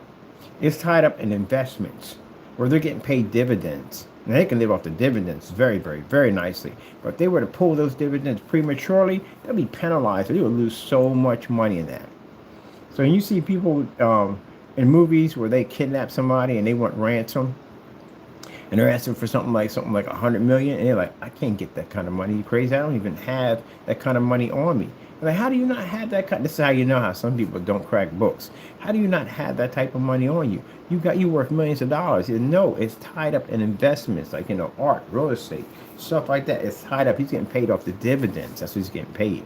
Now he can pay you over some time. He could pay it to you, but he couldn't pay you that right up front. So that's what happens. What some people do. They invest their money that way, and that's why they take a lot of loans out. And you got that type of money sitting around in all these investments and portfolios and stuff. You can easily go into a jewelry store and buy $500,000 worth of jewelry. You can go to a car dealership and buy a $500,000 car because you're good for it, because of your credit. And that's what happens. They tie all their money up in all these different investments. It takes time for these things to mature, and they go out and they get all this stuff, buying and leasing this and leasing that and this, that, and the other, and renting this and all this stuff out because it's cheaper to do, especially in the money they're getting monthly, whatever they're getting from their pay. And then what happens if something happens and something goes belly up? That means you owe money. You owe money you got to return all that stuff, and you owe money at the end of the day. People spread this stuff too thin. That's why I said it's interesting when you watch people have so much money and they end up broke. Like with nothing, broke. Like it was a T-Pain. There's a story about T-Pain couldn't afford a Happy Meal for his kids. That man has millions of dollars. Millions. You know what he did with it? He blew it. He blew it. How many cars do you need? Yeah, 8 or 9 Bugattis in your backyard. In your front yard. Got 9 or 10 houses. 20, 30 different restaurants. And then you got the leechers that come along and say, hey, look, man, I just need $50,000 to start this business. It's a small business. You get 50 grand like it's nothing. Because you keep thinking the money going to keep coming in. That doesn't always happen. So eventually it's going to run out. Unless you learn how to invest your money correctly, you know how to do it correctly, you would have money forever. But apparently you don't, because you spend it as fast as it comes in. You don't save any of that. And then the accountant starts seeing this stuff. If you've got a crooked one and he's seeing how much money you're spending, now he's going to think that I can steal from you too, because you're never going to see it. Now you'll see it when it first starts off, yeah, because you're going to be a little cautious. But once you go buck wild, you go crazy, they can start taking from you left and right, because you'll never see it. I know how to hide your money in ways that you can't even figure out where it's at. I can hide my own paper trail. You'll never find it. Yep, and walk away with all their money. And next you know, at the end of the day, you owe a ton of money. You're in a ton of debt. Got to file for Chapter 11. You're going to foreclose on all your houses. All your cars are going to get repo. And you're going to be doing freaking Vistaprint commercials like T.O. was. I saw T.O. in a Vistaprint commercial one time. He's bankrupt. He went bankrupt. Whole bunch of baby mamas. All these houses, cars, and all that stuff, bankrupt. No money. I watch those demonstrations. I watch people. I'm interested in the finances and all that stuff. How do people end up with all this money, end up with nothing? Lottery winners, all this money, nothing. Companies that stretch out to all 50 states, and now they have to shut down their companies. What went wrong? What happened? What triggered it all? Yep. It's interesting to watch. But then you got the smart ones. The smart ones, at the end of the day, people want to call them, you don't want to be cheapskates. You don't want to go down that road. That's just downright torture. I don't know how people do that one. But you do want to spend your money, but you don't want to be, act like you, some people, when they get money, they spend it, they can know how to enjoy it, but they still treat it as if they basically don't have it. Those are the ones that will have it for a very long time. Because they can buy nice things and have fun at the end of the day, but they don't go all out. Craziness. Remember, once in a blue moon, they may do something like, on a birthday or something like that. That's basically about it. But most of the time, they're just, living their same normal life. They shop from the same place. They eat at the same restaurants. They might even ride their same old car they had from way back then. They don't change it. They like their vehicle. They're about habit. Those people will never go broke. And they're about investing their money. They're about watching their money grow. These are people who never go broke. Michael Jackson was good for that. I don't care what you say about Michael. Michael was smart. Michael knew how to save his money, knew how to invest his money. Michael's kids will never be broke, ever. He was a smart man. He watched his money, and his accountants knew he watched his money. So that's why they never stole from Michael. Yeah. Michael Jordan, another one. Very, very smart man. You see him buy a whole bunch of expensive cars and stuff. No, he got something nice that's basically about it. He invested a lot of his money into Disney. He invested money into Kodak. He invested money into, of course, the sneaker, Nike at the end of the day. Very rich man. You don't see him broke. They're not spending their money. Now, I know they messed up. Now he spends money. But he can. He invested in himself. That's what he did. And he didn't go lavish lifestyle, all that crazy stuff. He buy big boats and all that stuff. He did that later on when the money was right and he could do it and he could spend it the way he wanted to. Yeah, you got a fool and his money will be separated. My mom always said that. A fool, his money will be separated. Again. Yep. Now for me, I got a ton of money coming through. Pretty soon, lawsuits. I got these major lawsuits coming through. The ad techs are taking off. It's making very good money. Only thing I want is a vehicle. The house I'm still looking at the end of the day, like, nah, I'm not even going to buy it. Because at the end of the day, I know myself. I mean, I ain't cleaning that thing. I did that with the last one. It's way too big. There's no way in the world. I need something small. I need like a freaking cottage. Cottage would be perfect. That'd be beautiful. Like kind of a Lord of the Rings. Oh, I love that, one of those. The circle door and the windows and stuff like that. Nothing that would be hot. I would like to have something like that. Something cozy. That's what I want. But the vehicle I need at the end of the day, because I have problems where I basically have micro naps. I can pass out and that'll be you and that'll be me. So, but I do like the I do like that car. I do. That's the only thing I probably would spend with that type of money. But I do like that limousine. Other than that, the rest of the stuff, I'm not buying any fancy clothes. That's not me. I like to buy stuff that's comfortable. I'm old. I don't care about all that designer stuff. I don't care. I don't wear jewelry. I don't go to fancy restaurants. I go to a place and I pay $5 for a ham and cheese sandwich. That's me at the end of the day. Ham and cheese sandwich, a bag of chips, and some iced tea. That's it. That's me. I barely go to fancy restaurants, any of that stuff whatsoever. And I'm a tech junkie. I just work on technology and build stuff, and that's basically about it. I would never have an entourage of people. No, I don't even like to be around crowds of people at the end of the day. I'm happy when I'm by myself. So I would never have any of those issues whatsoever. And I put all my trust in God at the end of the day. So, no, I would never go down to parties and clubs and all that stuff. It ain't for me at the end of the day. I'm a happy man with some Twilight. Watch a little Twilight show and a ham sandwich with a bag of chips and some iced tea. Sit back with taco and chill. That's a fantastic night for me right there. And investing somebody come to me and say, can I borrow $50? No. We ain't doing that at the end of the day. You're going to show me a portfolio. Show me a business plan.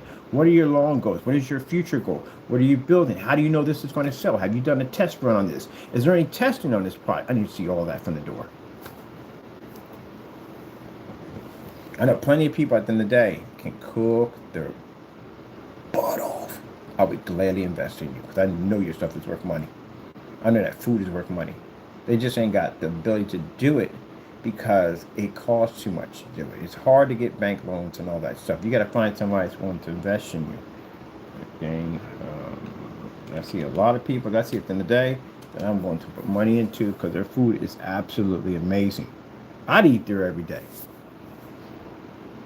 Matter of fact, I got to be careful because a lot of the places I'm working at now are restaurants and they give me free food. Whew. Man, it's a lot of free food. You have no idea. It's a lot. Because one place I get free food from there every day. What would you like to eat today? I'm going to pretty much consume the whole menu. And I be careful because I'm trying to keep to a certain weight. I have to give me small portions of it.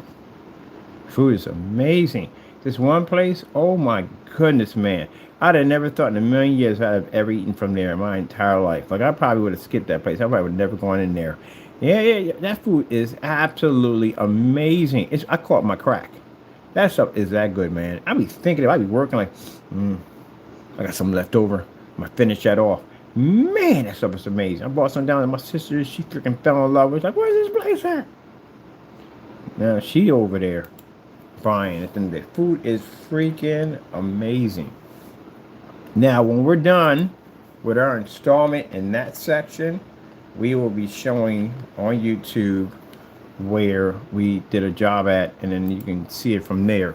Now, like I said, for those of you with the intentions to make trouble at the end of the day, I told you how we're going to handle that situation. Hopefully you don't do that, you know what I mean? Because, again, I really don't feel like taking people to court and taking their stuff. I really don't. I'd rather prefer you keep your stuff, you know. I stand my wall, you stand yours. But if you want to write the check, we'll cash it for you. I have no problem with that.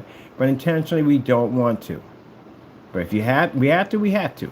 You have to remember, this affects more than you. It affects your family at the end of the day, too. You got kids at the end of the day. No kid has the right to lose their house over some dumb nonsense. It ain't even worth it. And on top of that, to be thrown in jail for it, on top of that, that's not even worth it. You got better things to do with better things to do with your time. Go out there and basically spend that time with your kids. Let's see, front rear projection. We don't even know about that one yet. I have to test that one. What do you think about that one?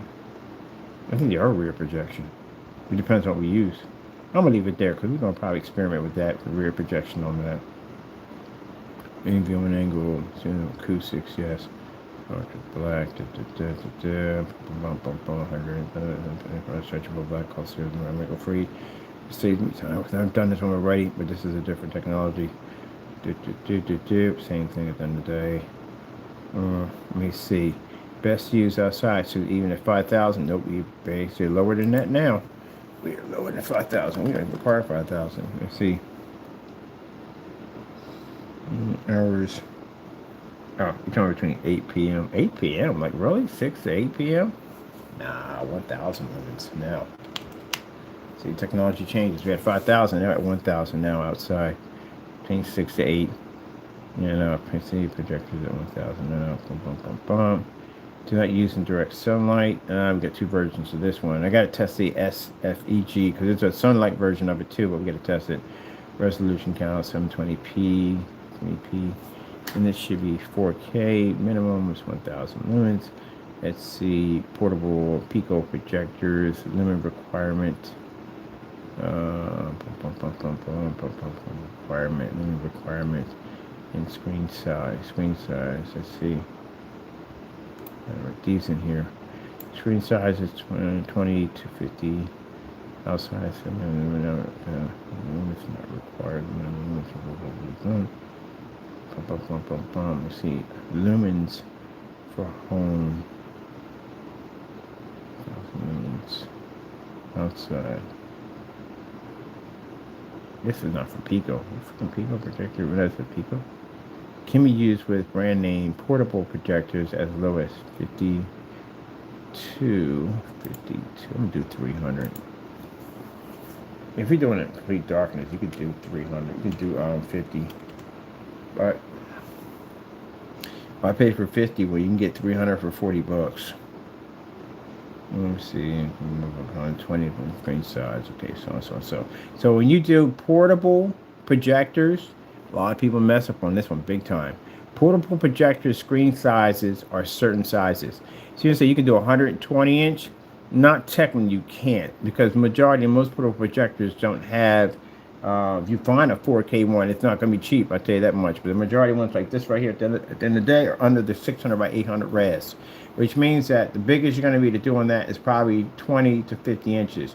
Anything past that, you're going to have screen deterioration, especially if you turn the lights on. All sorts of problems going to pop off at the end of the day. Trying to have a giant screen with 300 lumens is never going to work out well correctly. Even with our black technology, it ain't going to go well. You have to stay within the size of the screen. I can't stand it when they do like projector here. You can do up to a 300 screen, like the Discovery projector, which is the worst projector. Let me see. Can I honestly say that? Yeah, it is. It's the worst projector in history. The Discovery projector was the worst projector in history. And the QVC lied so much. I don't trust QVC. They lied so much on that projector. They literally said that the projector. You ever seen the demonstration? You ever seen a Discovery projector before? Oh my goodness. Oh, hold on for a minute. I gotta check for a package. Oh my goodness. You have no idea. All right. The Discovery projector didn't take HDMI. It didn't take VGA. It took analog. It took the yellow, red, and yellow, red, and white. It's analog. And that projector, if you ever use an analog projector, anything analog from way back in the day, from Nintendo, the first Xbox, any other system you have. No, the other systems use BMC. They use a coaxial cable output. There was coaxial cable output that you had to switch to channel 2 and 3. Remember all that? Ha ha ha ha ha ha. A long way from HDMI, right? But anyway, yeah. So when you had the Nintendo era, you had the Genesis era, you had the coaxial, you had the AV analog. They use analog at the end of the day. That image is so disgusting. At one point, you think you're getting cataracts disease because literally the picture is that freaking blurry. You got to have it like roughly about the size of a cell phone picture in order to even pick up anything. You blow that thing out, oh man, you got nightmares, man. Those things were garbage. Oh, they were garbage projectors, man. They were called Discovery projectors. Sharper Image used to sell those things. And QVC lied so much when the guy sat in the set. I have one, and we blew it up to like a 100-inch screen, and the kid, stop lying. Such a lie. Such a freaking lie. Such a freaking lie. Oh my goodness. The Discovery projectors. This is a Discovery projector. That thing was trash, man. Trash. Trash is not even a word for it. It must be a stronger word besides trash. It's a good thing I don't curse, because my goodness, I got 30 different ways. And there it is right there. That's why they sold in QVC. I'm good. They got them side by side. That projector was trash.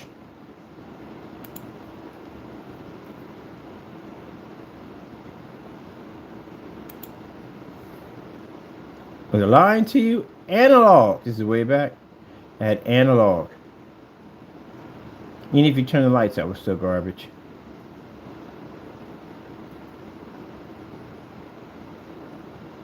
That's the projector right there.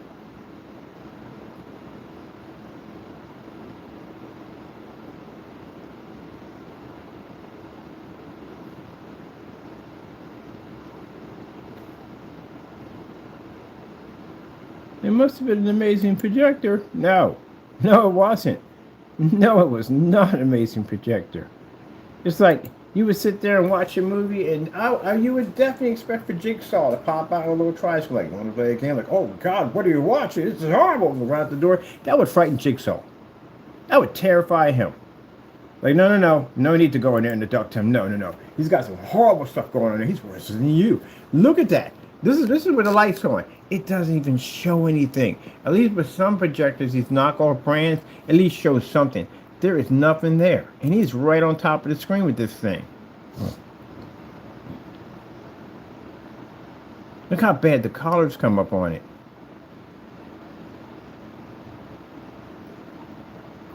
Show a movie off this thing. He's using it on a whiteboard.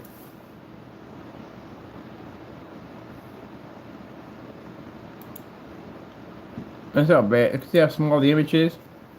The image isn't all that big. It's small. And that's how badly it's washed out. Now, I'm not ranking on this video. I mean, he's doing the best he can because, again, like I said, this is years. This video is old. This is an old video. But there's no way in the world, if the screen image is that bad at roughly whatever size that's probably roughly like that's like about a 30-inch screen. About a 30-inch screen. If it's roughly that bad, that blurry at 30 inches, it should be much sharper because it's a more compressed image. But if it's that bad, imagine at 100 inches how bad that's going to look.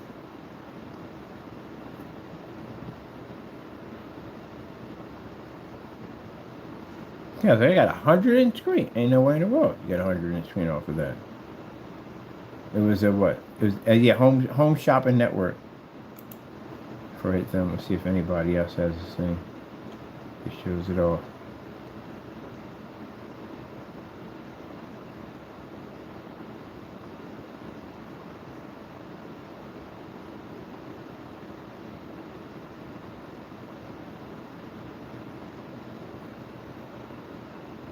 If you came into my shop with a Discovery projector, I'm going to take it out back, so I'll fix it for you. And I'm going to hit that thing with a sledgehammer. And I'm going to come back and say, here, this is a better projector.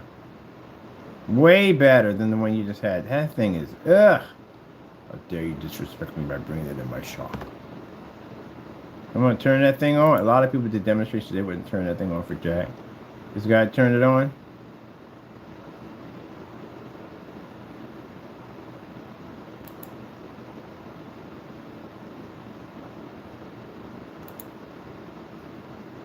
And you know the resolution from analog is going to be horrible.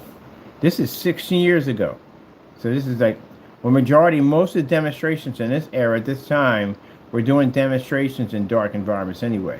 The setup was to have a bed, projector sitting behind you, laying in the bed watching movies on a giant screen.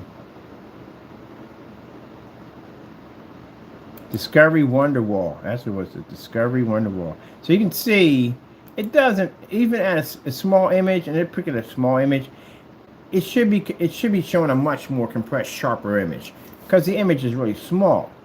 The more you expand the image out, the pixelations get stressed, especially at 600 by 800. They're really stressed.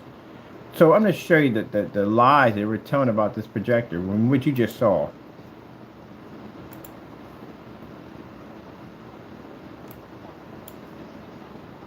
We have this volume is low in here, and I got fans running all over the place in this place. That's why it's my fans going off in the background. My PC fans are loud. Next is I'm disconnecting all fans. No more fans from me. I don't even know why we even have them in there. Oh, I forgot level cooling system. Can you find one with the Discovery? Louder than this. You gotta find this video. This video is hilarious.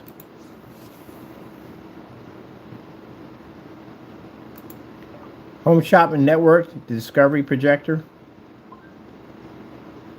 Is that the only one, or somebody beat this thing up? And she lied about it. Man, these are old videos. You see the shots, they're like in 4.3. Anyway, you gotta watch for yourself. I'll put the link below the video if you want to check it out. Over here, you're not gonna be here with the fans and all going off. But that projector was such garbage. Oh, that thing was garbage. But the way they described it, 100-inch screen, beautiful crystal clear, looks like 1080p. Yep, and a bunch of people bought these projectors. I feel sorry for them. I can't help you with that. I can't help you with that. Yep. That's like the 8-man. 8-man's another projector I couldn't stand. That projector was garbage, man. 8-man was a garbage projector. It was better than that. 8-man was a garbage projector. It was way better than that. At least it had an HDMI port on it. At least it had an HDMI port on it. So, you know, at least that's something. Let's see if I want to switch over. Nope, no more FAOE gain. That would be ILEG. Should I go too far? I think I did. ILEG.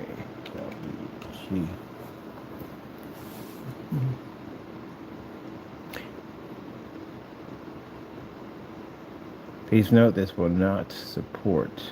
This will only support name brand projectors only. Yeah, I went through this with somebody with one of these screens one time. The 8-man incident. The 8-man incident projector. Literally went through this with somebody. I told them it wasn't going to work. And did they listen? No, they did not. Did they buy it anyway? Yes, they did. Did they blame me for it? Yes, they did.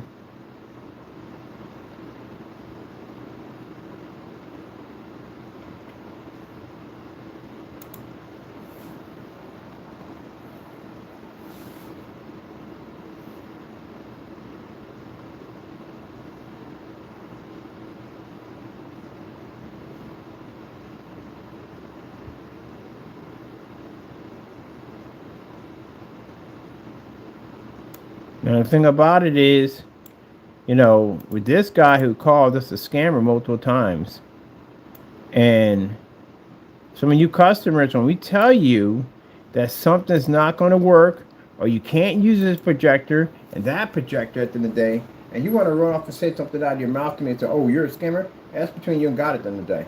Mind you, you say something against me, you say something against him. That conversation you just had personally with God. That's his ticket in the day. That's the reason why we have 8,000 in there. We have 8,000 in there because the testing we did on it. If we tell you it's not going to work, it's not going to work.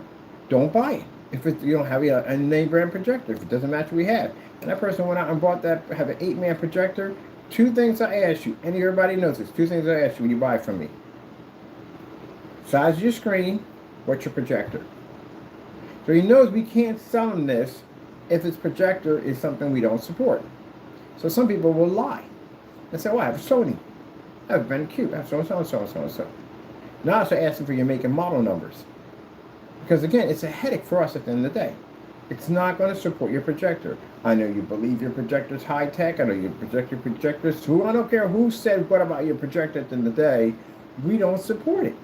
But we got high marks. I don't care if we got high marks. We don't support it. That's all to it. I mean, they'll support it. They'll support it. We don't support it. And also proved my theory right when I said that when these projection screens, these knockoff projectors come out with their own screens, I bet you every single one of them be either light gray or white. Was that right? They all came out light gray and white. You don't see no gunmetal dark versions of black screens on those. No, they don't work on those.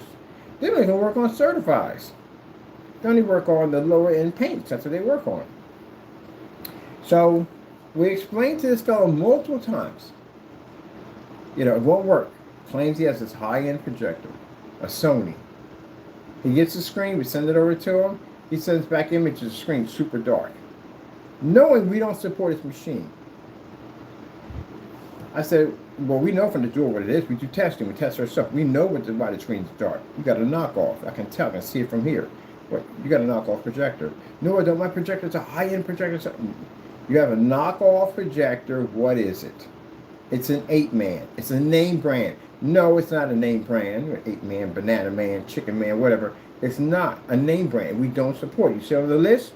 No, you don't see on the list, right? That means we don't support it. That's it. You're going to have to go get a projector that we do support from the door. Because we took the time and effort to design the screen paint. They're customization. When we do that, it's customizations. So we already know there's nothing wrong with the screen. The screen is working perfectly fine. That's an error and your mistake because you bought something we told you does not function with our technology. If we never had it on the site, we never had any tests done, we didn't warn you at all, then we're responsible. But since we have it on the site and we don't basically support those projectors, that's your fault. So if we take it to court, I'll win. I clearly have it on the site where we don't support it. So then he gets mad at me and he says, well, I need you to, I never send this back to you and I need to see whether or not if the product is on, if it really does, if it's not my projector. It is your projector. We just said this. We went over this conversation already. Fine. He sends it back. We send it back. No. That's what this one he said it didn't work. We send it back here. We know what's going on. I know it's a fake projector, and I hit it with a light coating. We have a light coating silver we hit it with. I definitely should have read it, no problem. Send it back to him. I'll pay for shipping costs. I'll put the time in. That's my time in the day. And I pay for pre-products. Send a screen back to him. Sends it back. It's still, the dark silver still comes up too dark. It's not working. It's not working. It's not working. What's your projector again? I'm going to ask you one more time. What's your projector? And we can take it to court after this. I got an 8-man. It's a good projector. It's high. It's 4,800 lumens. It's full 1080p. No, it ain't. That projector's trash. It ain't none of that. At the end of the day, a projector, we don't support those. That's why the screens are not working, because we don't support the projector. Oh, you're a liar. You're a scammer. You're this. Careful. Careful about running your mouth. At the end of the day, I got your address right here, buddy boy. We can take this to court right now. Keep on speaking. Keep on talking. Keep disrespecting me. Your projector's unnamed brand. We do not support it. It's right there. We don't support your machine. You have to accept that. Now, I can take you to eBay. I can get you people at the end of the day that will, at the end of the day, you could pay for a projector that will work perfectly fine. It's going to cost you a ton of money. That's the reason why we have to work with 720p's. If we have to have a customer give them the advice to go get another projector, that's going to cost them a lot of money. Probably less than what they paid for it when it comes to that machine. So I'm all these things now. You cursing me out now. All this stuff. You don't want to take it to court. Just want to say and curse me on the phone. All right, fine. You want the embarrassment? I'll give it to you. So I go and buy this projector. I bought it 8-man for $35. Got it off of eBay. Got it over here. Opened it up. It was trash, of course. Hooked it up. The projector failed miserably. It was supposed to be 4,800 lumens. I took my Sony projector, my my Sony DPL CS4. The projector's 1,000 lumens. So 1,000 lumens now versus 4,800 lumens. The Sony blew it clean out of the water. You couldn't even see the screen anymore. Overlapped them. You couldn't see the screen anymore. Proving at the end of the day that the projector, the reason why we don't support them, because they don't generate the light. I don't know what's wrong with this projector. They just don't generate enough light. They don't work at all, period. And then a 1,000 lumen projector can easily overshadow a projector that's supposed to be 4,800 lumens. Yeah, sent the video back to him, and he got cursed me out, hung the phone up on me. I was like, okay, whatever. You want to be that way? Be that way at the end of the day. But I did tell you from the door that it's not going to work, and you didn't want to listen to me. And just the people are convinced that those projectors, those cheap projectors, are going to basically work for you. They're not. Those projectors are trash. Let me see. What's it at for Surface? Surface, well, acoustic free. The minute that conversation, that's why I asked you two things. I asked you what size is your screen so we know how much paint to sell you. And I asked you, what is your projector? And if you tell me your projector is a Starship 8500, 90,000 Q, you can keep it. I'm not selling you the paint. I can't sell you jack at all, period. There's no way in the world I'm going to go through that freaking headache at the end of the day. I'm not being responsible for that. We can't sell it to you. Now, some customers at the end of the day will say, well, can you advise me to get a good projector? But I see you guys don't pay a lot of money for your projector. See, there you go. So I say, yeah, I can follow your projector. What would you like? He said, let's go find something. So I come on eBay, I come back, so what about this? I say, okay, I like this right here. I say, yeah, it's got lens shift, all this cool stuff. Usually they Christie's. Lens shift, you'll love this right here. He said, I'm taking this. And they buy the projector, get the product, and it works. There you go. See, those are the ones I like working with. But then you get the ones in the day that want to sit there and shove it down your throat. Like, no, this projector works. It works. And so-and-so and so-and-so reviewed it. And it's over the high end. And then, you know what? Then take your projector and go elsewhere with it. That's what you do. Very polite with it. Go elsewhere with it. Why are you bothering me at the end of the day? If it works so well, why are you calling me? Why are we having this conversation right now if it works so well? Something must be wrong with it. You contacted me. Whew. You're contacting and yelling at me at the end of the day. Why are you contacting me? I get the other customers I get at the end of the day, the ones that'll contact me with a white screen and go, look, see? They'll contact me like they have a problem, but they want to show me the white screen works. Like, no, it doesn't. I can paint my initials into your screen. I bet you don't work anymore. I'll show them the demonstration. It's a certified white screen right here. This thing costs more than your screen. Look how it looks on my screen. It don't even work on my screen. And you want to come contact me and insult my intelligence by saying I don't know what I'm talking about. Look how amazing my white screen looks. Yeah, this is a $3,000 white screen by Daylight Screen. Far more powerful than yours at the end of the day. It's a much more advanced screen. And we can blow it out here with no problem. We do the same thing with yours. So why would you waste my time to call me and talk about your white screen? Well, what I was thinking that I might need your product. No, you ain't may need. You're not having it because now you wasted my time. I'm not selling you the product. I'm a businessman today. Don't come to me with mumbo jumbo. I don't like that. If you need something for your screen, I'll help you out with that. If you need a projector, I'll find that for you. If you want a certain type of material, I'll track it down for you. I'll set you up with a package. You got your screen, paint sprayer, type of rollers, all them links I'll send to you to help you get you on your way, help you out. If you come on there to brag about your white screen and projector, and we talk about the schematics, the 4K, I don't care about that. We don't even use those things. And you want to talk about how your white screen is, then what are you contacting me for? You have things to do. If your screen's so great, why are you having this conversation? Why are we even talking? If you want to talk about your projector, go to forum sites. There's plenty of those out. You can talk about your machine. But what I really contact you for, I want to know if your product will work for my. The conversation's done. If you just did all those test demonstrations at the end of the day, and I literally have to hear this conversation out of you, and you started off with just that, bragging about the white screen being so superior, this, that, and the other, blah, blah, blah. So why are you contacting me? Why are you calling me? And then you break it down like you really need it now, like, a white level, my contrast doesn't pick up, my colors pick up. I'm not having this conversation with you. Very polite. Sir, you have a good day. I wish you the best of luck on finding the proper screen for your projector. We're done. I have a right to refuse service. You do know that, right? Yes, I do. So, there's that.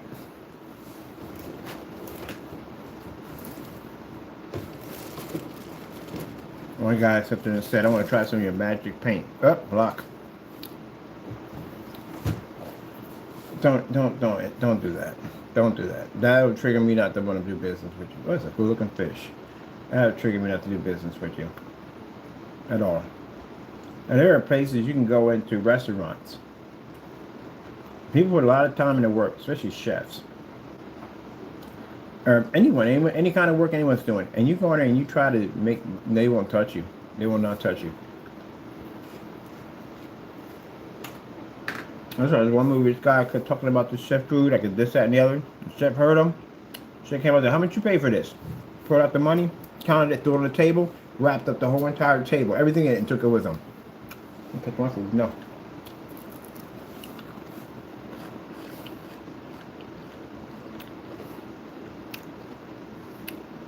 Gotta treat with respect, man. It's about respect. Now, I just did the setup over here for these people. Before I was going to do the setup with them, with somebody else I was supposed to be working with. And the owner got nasty with me. Because he wanted everything done right away. Can't do it right away. You have to come inside the windows. We have to see where the projectors are going to be at. Where these outlets are going to be at. We're going to know all that stuff in there. All the information we need before we set anything up. It's a process. Even before somebody comes and works on your roof, they have to go in and inspect the roof and everything. What's going to be needed, what type of equipment, what kind of wood, is it dry rot, what's going on up there. They have to know this. Is the foundation strong enough to support the roof? All this stuff. If this part's damaged, how much of the other roof is damaged? You know, you don't put all that good work into it and find out there's other parts of the roof that are actually rotting out too. So all that stuff has to be done. But now he gets mad. He wants everything done right away. I got to get this done. This has to be done. So. It's like, look, dude, we're not going to rush this at the end of the day. I'm not that type of person. I'm not going to have somebody over the top of my head rushing me. I ain't doing it. That's the end of it. He gets mad, starts cursing me out. I said, look, I ain't got time for this. This is the way you want to be at the end of the day? Then forget you. I'm done. I ain't cursing this. Forget you. We're done. I'm not doing it.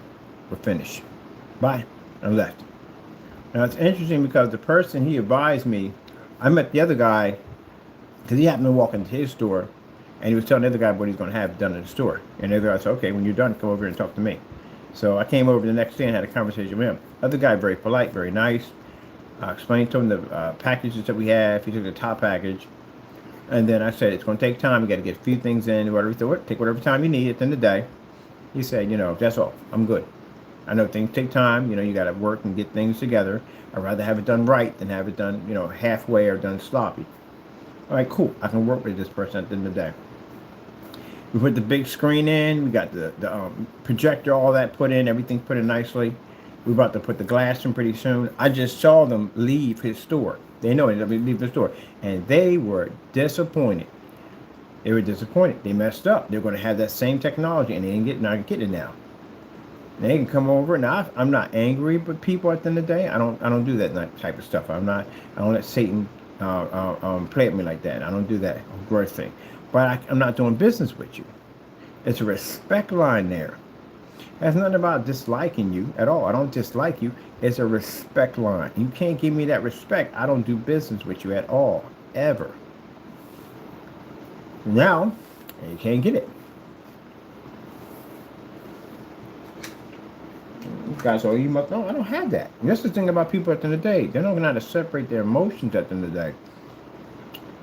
I don't have that hatred at the end of the day. I don't have it. I give it to God.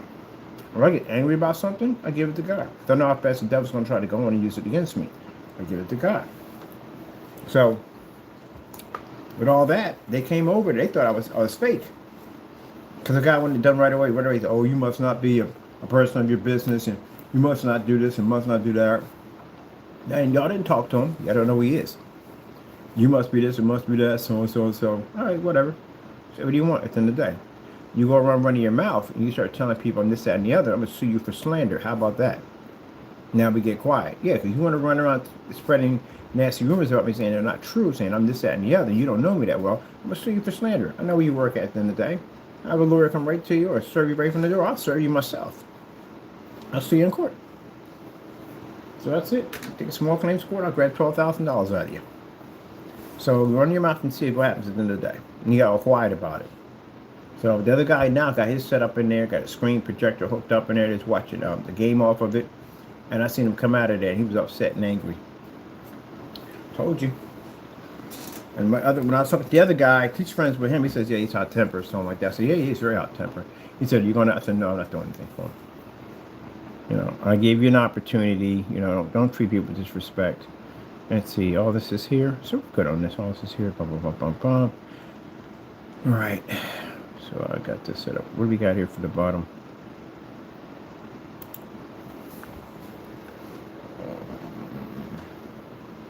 This is a 100-inch. $278.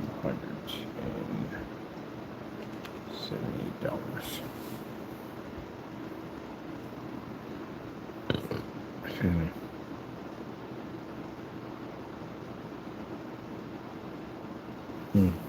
I do 258.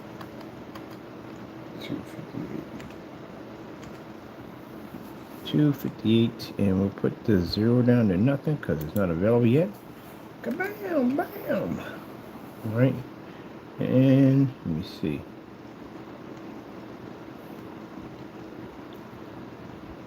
Oh, here, new. Coming soon.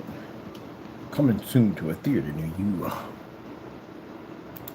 Coming. Oh, that's what you got. Soon, got but soon there. There we go. Coming soon to a theater near you. All right, that's cool. Everything's there. Is it there? Is it on the whatchamacallit? You have it up there. You have it there. Okay, cool. Price point showing store. All right, that's up there. All right, cool. Bum bum bum bum bum bum bum bum bum bum bum bum bum bum bum bum. For a minute. Bum bum bum bum bum. Do do do do do do do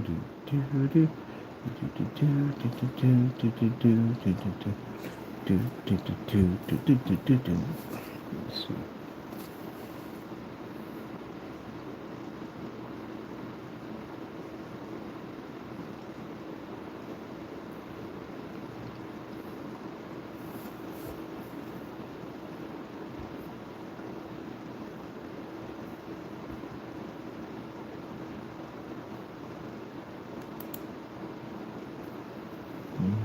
Bum bum bum bum bum bum bum bum bum.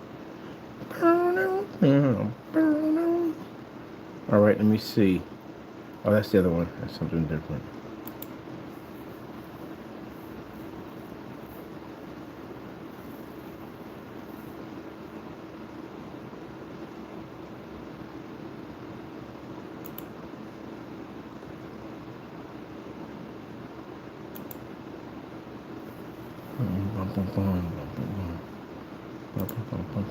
We got a gunmetal coming out too. A gunmetal coming out. It's gonna be another. It's gonna be a Black Widow. I like the Black Widow gunmetal. It's gonna be a Black Widow gunmetal coming out. Yep, let me make another one. We got that. We got the luxury gold coming out. The luxury gold. They're gonna be next. We're gonna do the gold next. We're gonna do the I do them both at the same time. We've done the gunmetal. We're gonna make those, but the gold is interesting. Gold in that one. We got 2 color of the transparent screens, blackout cloth. We got Cinema Flow coming out this summer. Cinema Flow. Cinema Flow. Cinema Flow comes with hardware.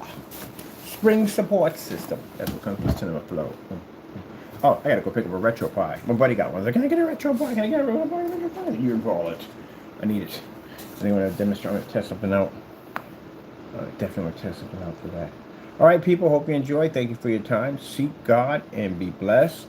Little mental note here. Not there. Not there. Not there. This is where I try to warn people on this channel. I mean, it's up to you. People want to check it out either way, so it doesn't make a difference. But I try to warn people. It's not just the fact, like I said, we don't really want to have to sue anybody and take their stuff from them, because I really don't. I'd rather prefer you keep your freedom, you know, but I have to protect my company. I have to do what I have to do. But there's two ways my company's protected. Number one, it's protected by the land, the law of the land, of course, and it's protected by Jesus.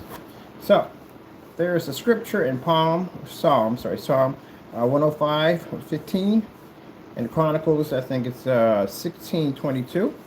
It talks about a warning about touching God's people. So it's a very serious thing in the Bible. Very serious thing. And I actually experienced it myself. Firsthand, up front, and personal. What happens when you mess around with Christians. When you slander them, when you talk badly about God's people, there is heavy consequences behind that. This was Old Testament, you would be standing right now. You'd be going. God would smite you for doing it. But it's here if you want to check it out in your Bible. It's got Family Radio on top of that.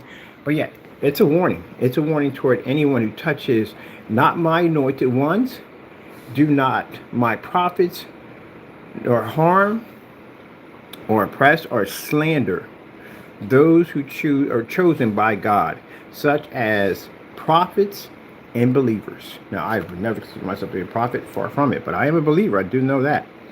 So it's like when you attack a Christian, it's like one of his servants. It's like attacking the Holy Spirit. It's a very, very dangerous thing to do. And these individuals who went out and attacked Christians, you didn't attack not one Christian, you attacked more than one Christian. That's what you did. You put yourself under judgment. That's why I told you at the end of the day, there's no place for you to hide. No place to hide. I mean, call drop. No place to hide, nowhere to go. At all. You're under judgment.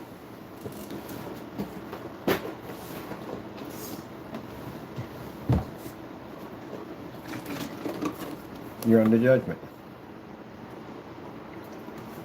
So, first-hand experience. I had a chance to witness that as a non-believer.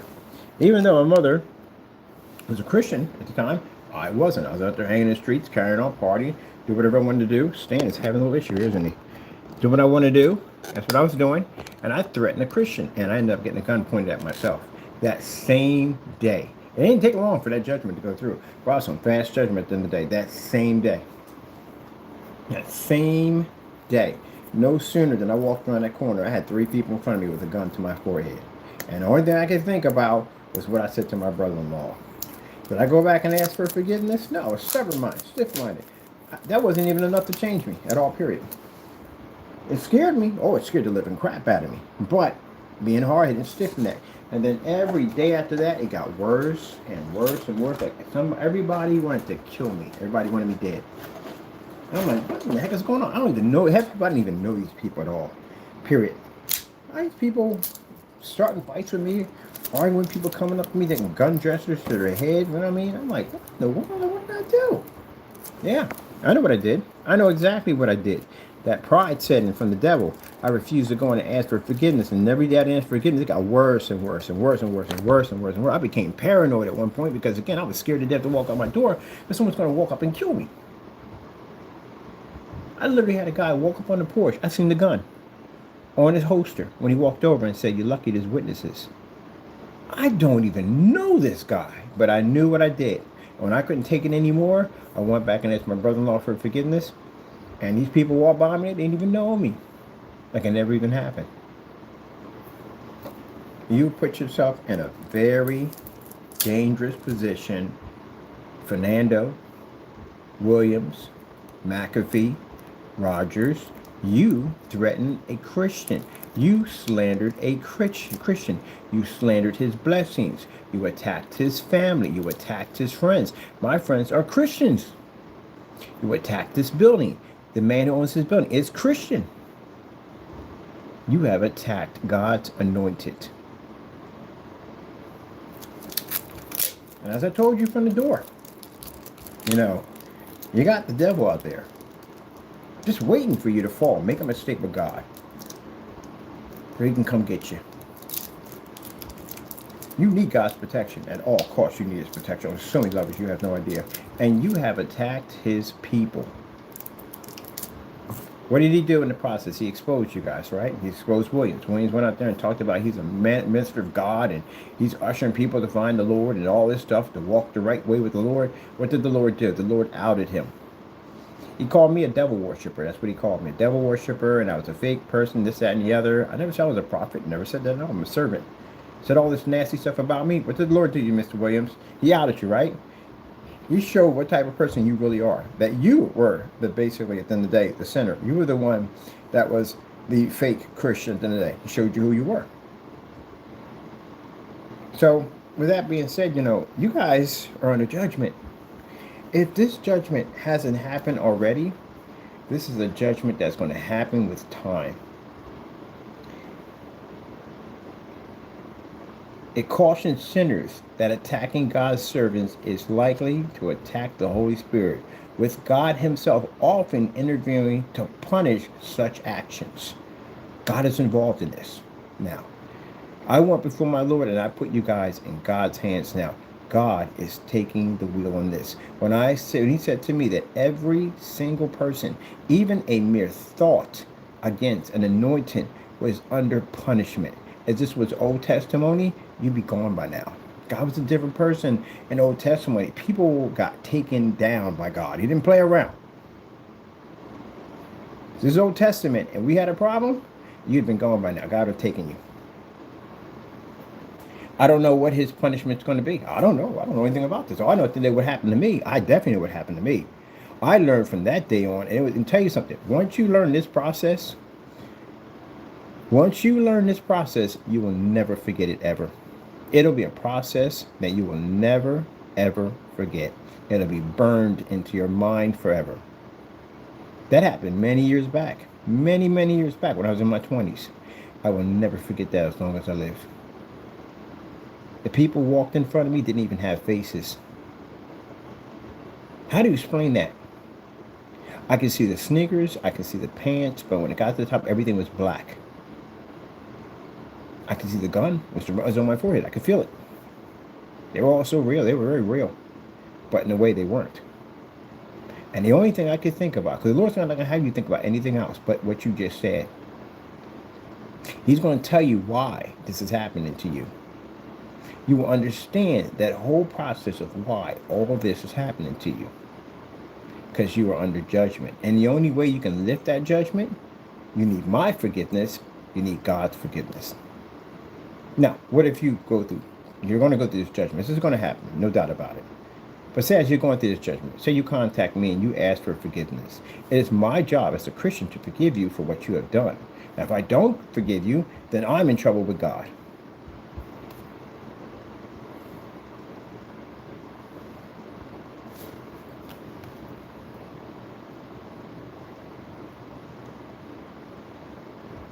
See, this is key warnings that they give people at the end of the day. Historical context, referring to God protecting His people, Abraham, Isaac, Jacob. He's not the one to play with. And the one who basically is responsible for you waking up the next day. The one that's responsible for your heart taking another beat. Or you being able to walk out the door and not become paralyzed from the waist down. The one that allows you to breathe. Your next breath that comes from you comes from God. And you attacked His people. You went out and attacked my family members. You went out and attacked my friends. You attacked my blessings. When you went and said my blessings was a scam, you called God a scammer. When you said I was a rip-off artist, you called God a rip-off artist. Everything I have, I dedicate to my Lord. Jamie went as far as basically convicting me on my religion. When I said, finally see God, he found it as a joke.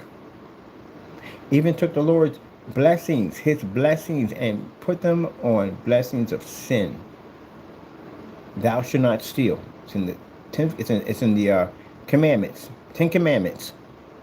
And you took God's, with His blessings, and put it on something He deemed as a sin. Because He has no fear of God. Let me explain something to you. Even the devil fears God. And if you feel you don't fear God, He'll show you what He's about. One of the things I love about the Lord is the fact that as he brings you through judgment, he gives you teaching and understanding. If you are stiff-necked and hard-headed, you will go the long path, and the long path is something you don't want. I did that one already myself because I was stiff-necked and hard-headed. I did learn. Oh, I learned so much in the process.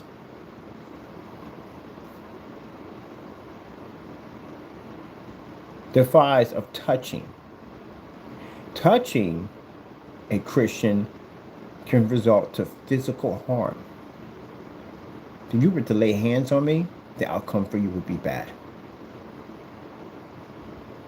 Gossip, slander, or unfair judgment is one of the things can bring harm to you. That's right. It's all written in the book. I thought I'd bring this up so you can look at this. Defamation of touching. Physical harm, malicious, gossip, slander, or unfair judgment. That's what you guys did to me. You guys did all that to me.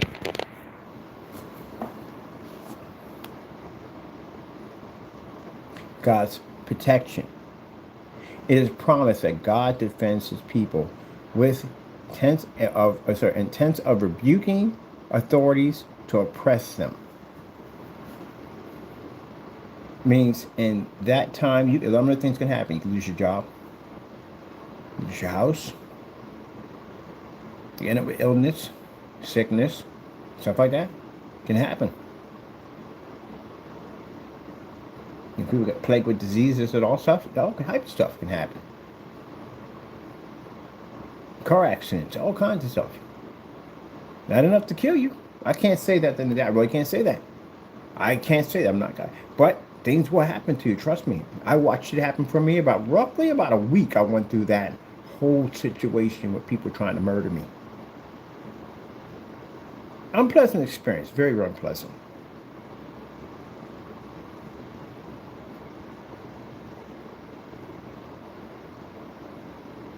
Now, Christians knowing this, that they have this type of protection, can they go out and do whatever they want? No, it don't work that way. I just came out of the hospital about 2 days ago for doing something I wasn't supposed to be doing.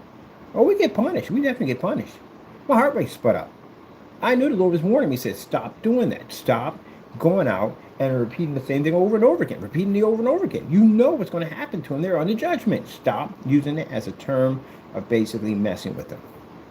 You know this is going to happen to them. Stop it. And I kept going with it, and the Lord warned me, and I felt in my heart. I felt the first time, and I kept going. And when I got off the machine, got off the phone, my heart went do, and it got to a point where I couldn't breathe correctly, and I had to call 911, and I get rushed to the hospital. Everything went well. Heart rate went back down. Everything went normal. Everything came back to normal. So I knew what it was for. What happened? I knew everything. The tests were going to come back good, but I knew the Lord was warning me. I'm not talking about that anymore. I'm not talking about this anymore. I'm done on that one. That's why I said for a while, I'm going to come back to a lot of strength. Again, that's a scary thing to go through. God don't play around. So if us Christians at the end of the day fear our Lord at the end of the day, if we know that the Lord tells us not to do something, we don't do it, how much more are you going to be in trouble at the end of the day for what you have done? Now, can you be forgiven for these sins? Yeah, you can. God is what Jesus died on the cross for. As long as you don't blaspheme against the Holy Spirit, you can be forgiven. Don't commit suicide. That's another one. Suicide is not forgivable. People get mad at me about that all the time. Sorry, it's not. You stole from God. The body is not yours. It does not belong to you. If it did, then you could come back. But you can't come back because it's not yours. So, there's a whole thing on here about touching God's people. And I know that for a fact because I went through it. Now, someone was talking about suing at the end of the day. Yeah, we can sue sinners. We can sue you. We can't sue our Christians. We can't sue them. Now, if a Christian, another Christian, we get into a dispute about something, I ain't going to argue with you. I'm not. Because that's what Satan was at the end of the day. I ain't even going to bother to argue with you. I'm going to say I'm leaving it in God's hands. And let God handle it. That's what we do. We leave it to God. God handles it. He takes care of it. But other than that, I am not getting involved in that. I'm not even going to argue with them. I'm not going to sin against you because that's what the devil loves more than anything. See two Christians arguing with each other going to happen.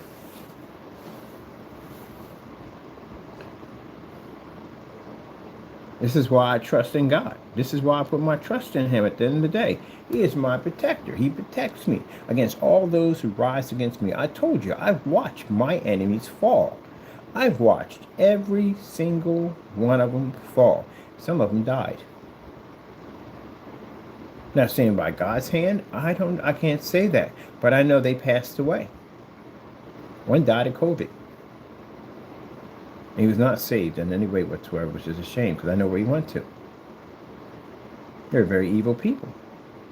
Some ended up on drugs. One of the guys he used to have a problem with back in the day, now he's on drugs. Hopefully he got himself cleaned up and got himself off of drugs. Now you're not supposed to rejoice over that. Like, oh yeah, he got himself off of drugs, man. I couldn't wait for that to happen. Then you're going to turn around, you're going to basically go through judgment yourself. Nope, you feel sorry when your enemies fall. When your enemies fall, you feel sorry for them. So, as I said before, when I said that each and every one of you are going to be under judgment, that there's no place for you to hide. There's no place for you to go. The sins that you have committed against God, the sins you've committed against me by attacking me, you are going to be before a judge. There's no way around it. Now, say if you become saved, so in all this process, down to, well, I don't know how long this is going to take, but say you become saved, you become a Christian, you still have to pay your debt. You still have to go before the law of the land. You have to confess. If you committed a crime, you're going to have to confess. There's no way in the world you're going to be able to walk with God knowing you have this sin over the top of your head. You have to be made clean. You have to go confess, which means you still will do the time. You should rather do the time God's way than do it the devil's way any day. You should have protection. The Lord watches over you and keep you safe. And if he feels that there's a job for you to do and you need to be out of the system, you need to be out here talking his word at the end of the day and preaching his word, then you're going to be out here. Ain't no judge, no DA, nothing can stop it.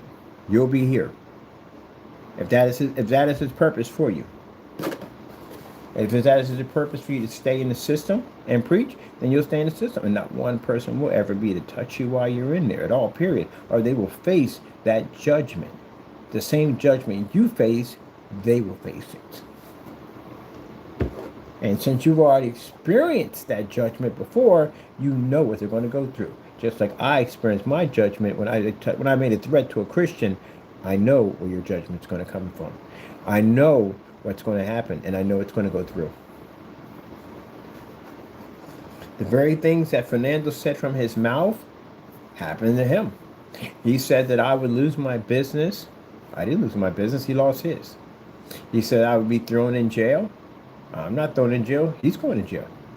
He said he was going to sue me and take everything from me. We're suing him. We're taking just about everything from him. Yeah.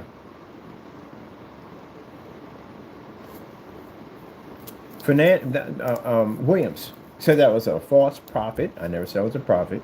He said that I was a fake Christian. I served the devil. That's what you said, right? What did we find about Mr. Williams? Mr. Williams is a false prophet. Mr. Williams is a fake Christian. Mr. Williams basically serves the devil, as we saw. And Mr. Williams, or two, also said I was going to jail. You're also going to jail. We definitely know that 100%. He's going to be locked up soon. So he's going to jail. You said you're going to sue me and all. You're getting sued. And so it's the building that you sitting in being sued for neglect on this whole situation. And you said you're going to out me as a fake Christian. And what happened to you? There you go. See? You've been outed for all to see who you are. As in Mr. Rogers. Mr. Rogers sat up there and did a demonstration claiming he had our products.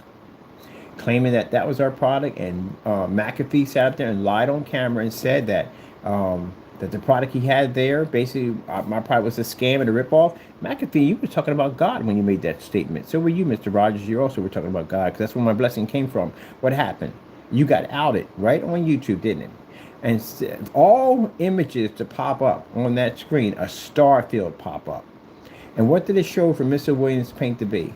Nothing more than just gray product. It's a gray paint. That's all it is.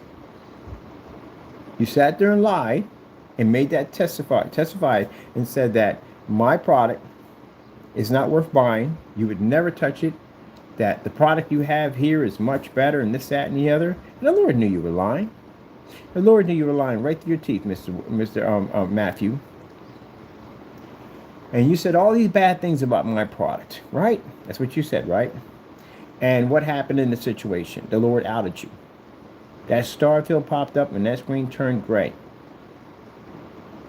So that means that the product that you claimed to be black was never black to begin with. It was gray the entire time. And you, of course, you had to know it. Of course, you had to know it on camera. When you put the meter next to it, you can see there's a massive difference in color. So you knew. The Lord outed you as a liar, and you got embarrassed on YouTube. And that's where he came back in, ranting and cursing because he was upset. See, everything you tried didn't work well. What happened to Rogers' business? It failed.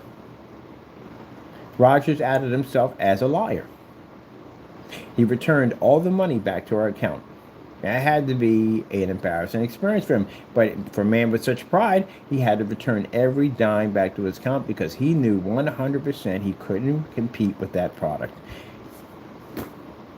Shut down his website, came back up again, made claims that he could make our product that sit on his website right now with our old FLE attached to it. Couldn't make a thing. Nothing at all, period. Not one product he was able to make. Fernando made claims that he would make our products and mass produce them. Never happened. You went online, Fernando, and made statements that you could be a person that could be trusted, right? When you said that, you got outed multiple times lying to your fan base. Lord caught you multiple times doing this. We caught you multiple times doing this. You said your products were professional screen paints, found that they were nothing more than just house paint. You outed yourself again on that with the Network Grade 773, also too. And then you turn around and you said that you're a person to be trusted and you don't steal. And here you're running and operating a business that's designed to steal from major companies. You have been exposed on so many levels. You went out and you called a Christian racist. Oh, yeah, you did. That's slandered right there. It's in there. You slandered me by saying I was racist at the end of the day because I contacted ICE. I came out there and said, yeah, we did contact ICE. I didn't lie about it. You said that you're documented, right? We had text messages, claim your document, and then what happened? You got outed again. The Lord exposed you again. What happened? Sent me an email explaining everything that you weren't. So everything I said was true. And when ICE was contacted, law and local enforcement officers were contacted, FBI was contacted. You are what you are described to be. You are an undocumented that's committing crimes in the United States, which makes you a perfect candidate for what? Deportation. Who handles deportation? Immigration and Homeland, right? That would be ICE, right? All right, then it means we contact the property authorities for the problems that we were having with you. You made it sound like as if you did nothing wrong, like you've never committed any crimes whatsoever since you've been here. You've been an outstanding person since you've been here. You should every day mind your business. And we just pointed you out and said, hey, because he's Mexican, we contacted ICE. That's how you made it sound. So that right there, my friend, you were going to answer for all that and much, much more because you were under judgment. And then you did the worst thing you could possibly do is you went out and you took a Christian, an anointed of God, and you stuck him next to a homosexual. You put a gay flag behind the back of him, which again is not the gay flag. It is basically God's rainbow. And you put the song It's Raining Men and used the highest praise that you can ever give God. Hallelujah. Which means you made a mockery of that word, which means you committed blasphemy, which is unforgivable sin.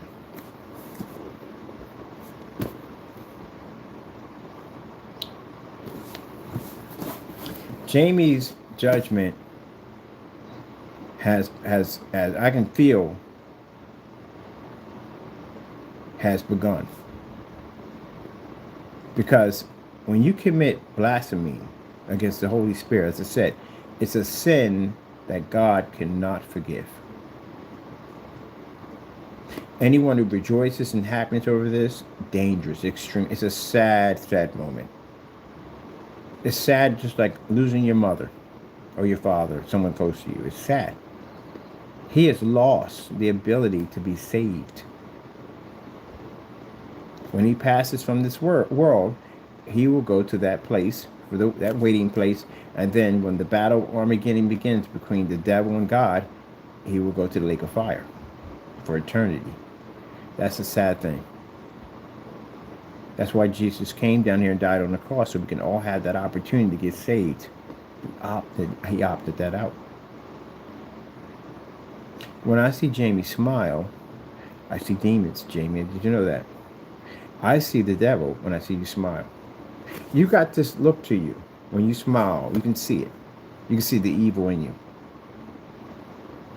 I know there's good in him. There is. It's good in everybody. But the problem is with Jamie, Jamie's overshadowed by Satan. And I see it in him. In his videos, you can see it. And Crowcast, I saw it in all four of them in there. In all three, I seen you in there with it. That smile, that grin, that's Satan. So, if you don't believe me, you go before a priest or a minister, or you go through and tell them what happens when you touch God's anointed people. Now, for you to sit there and say out of your mouth, oh, he's not a Christian at the end of the day, he's not anointed, be very careful. That's extremely dangerous. Very dangerous. Very dangerous to do. You're just getting yourself in more trouble. That's all you're doing.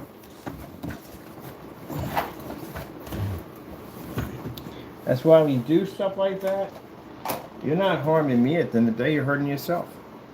And the devil knows at the end of the day that I'm anointed. I'm basically one of God's people. He knows at the end of the day that y'all can't harm me. He knows it. Even he can't harm me. Well, he knows this. But he can get you in trouble. He can get you under judgment. And that's what he did. He got you under judgment. No, I can't sit there and say, oh, this is going to... I don't know. I have no idea what God's plans are. I have no idea. But I do know you're under judgment. I do know that. That's all I can say. So, some people look at this and take it as a joke. All right. That's no problem with me at the end of the day. That's between you and God. But when that judgment comes, you will know it. On so many levels, you will definitely know it.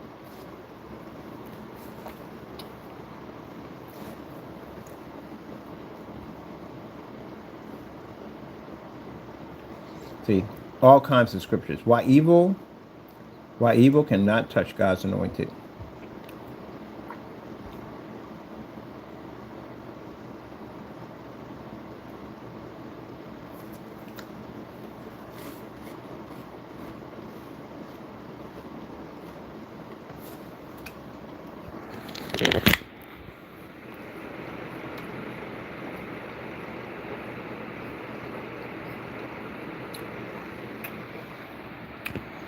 You have no idea.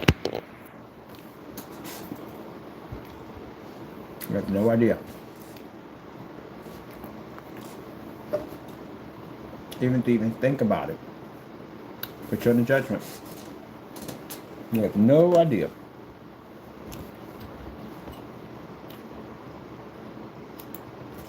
Even thinking about harming God's anointed can get you in trouble.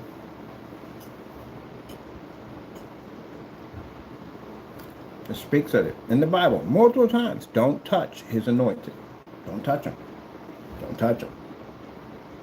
And like I said, as a person, a man of God, I've been a man of God before I even was on YouTube, before I even had a YouTube channel. You don't know anything about me. When you make that statement in the day, but saying, oh, he doesn't know God, you don't know anything about me. Were you there in lockup with me? You weren't locked up with me, were you? You weren't none of that with you, were you? Nothing at all? That means you don't know anything about me at all, period. You only know because of YouTube, that's it. I had a life way before YouTube. My life didn't just start with YouTube. If this was Old Testament, like I said, you'd be gone. God would have taken you out just like that. You don't touch his people. And as Christians, you have to understand at the end of the day, just because you have this divine protection over you, that doesn't give you the right to go around and basically threaten and do whatever you want to do, because now you have judgment on you. I learned that Friday when I went to the hospital. You don't play around with God.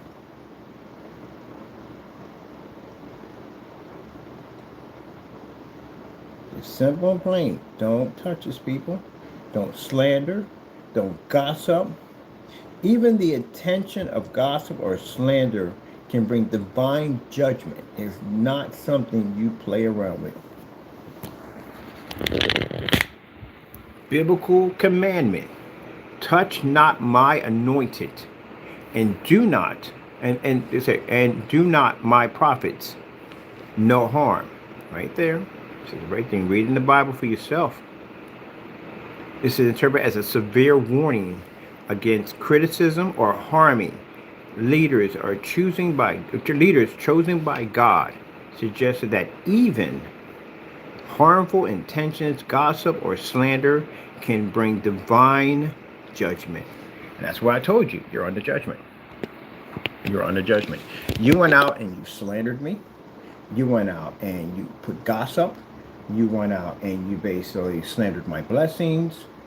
You slandered me. You slandered my religion. You basically mocked my God. You went out and you attacked Christian family members. You attacked Christian friends, business associates. What do you think is going to happen in the outcome of this? Do I rejoice over this? I feel sorry for you. I really do. There's no laughter. I think, oh, we do it to get it good at the end of the day because I went through it. No, it's not that. I feel sorry for you. You have no idea what you just barked upon. Well, all I can say is may God have mercy on you. And I hope he does. Because it's just going to be a learning experience at the end of the day. Gotta go, people. See God and be blessed.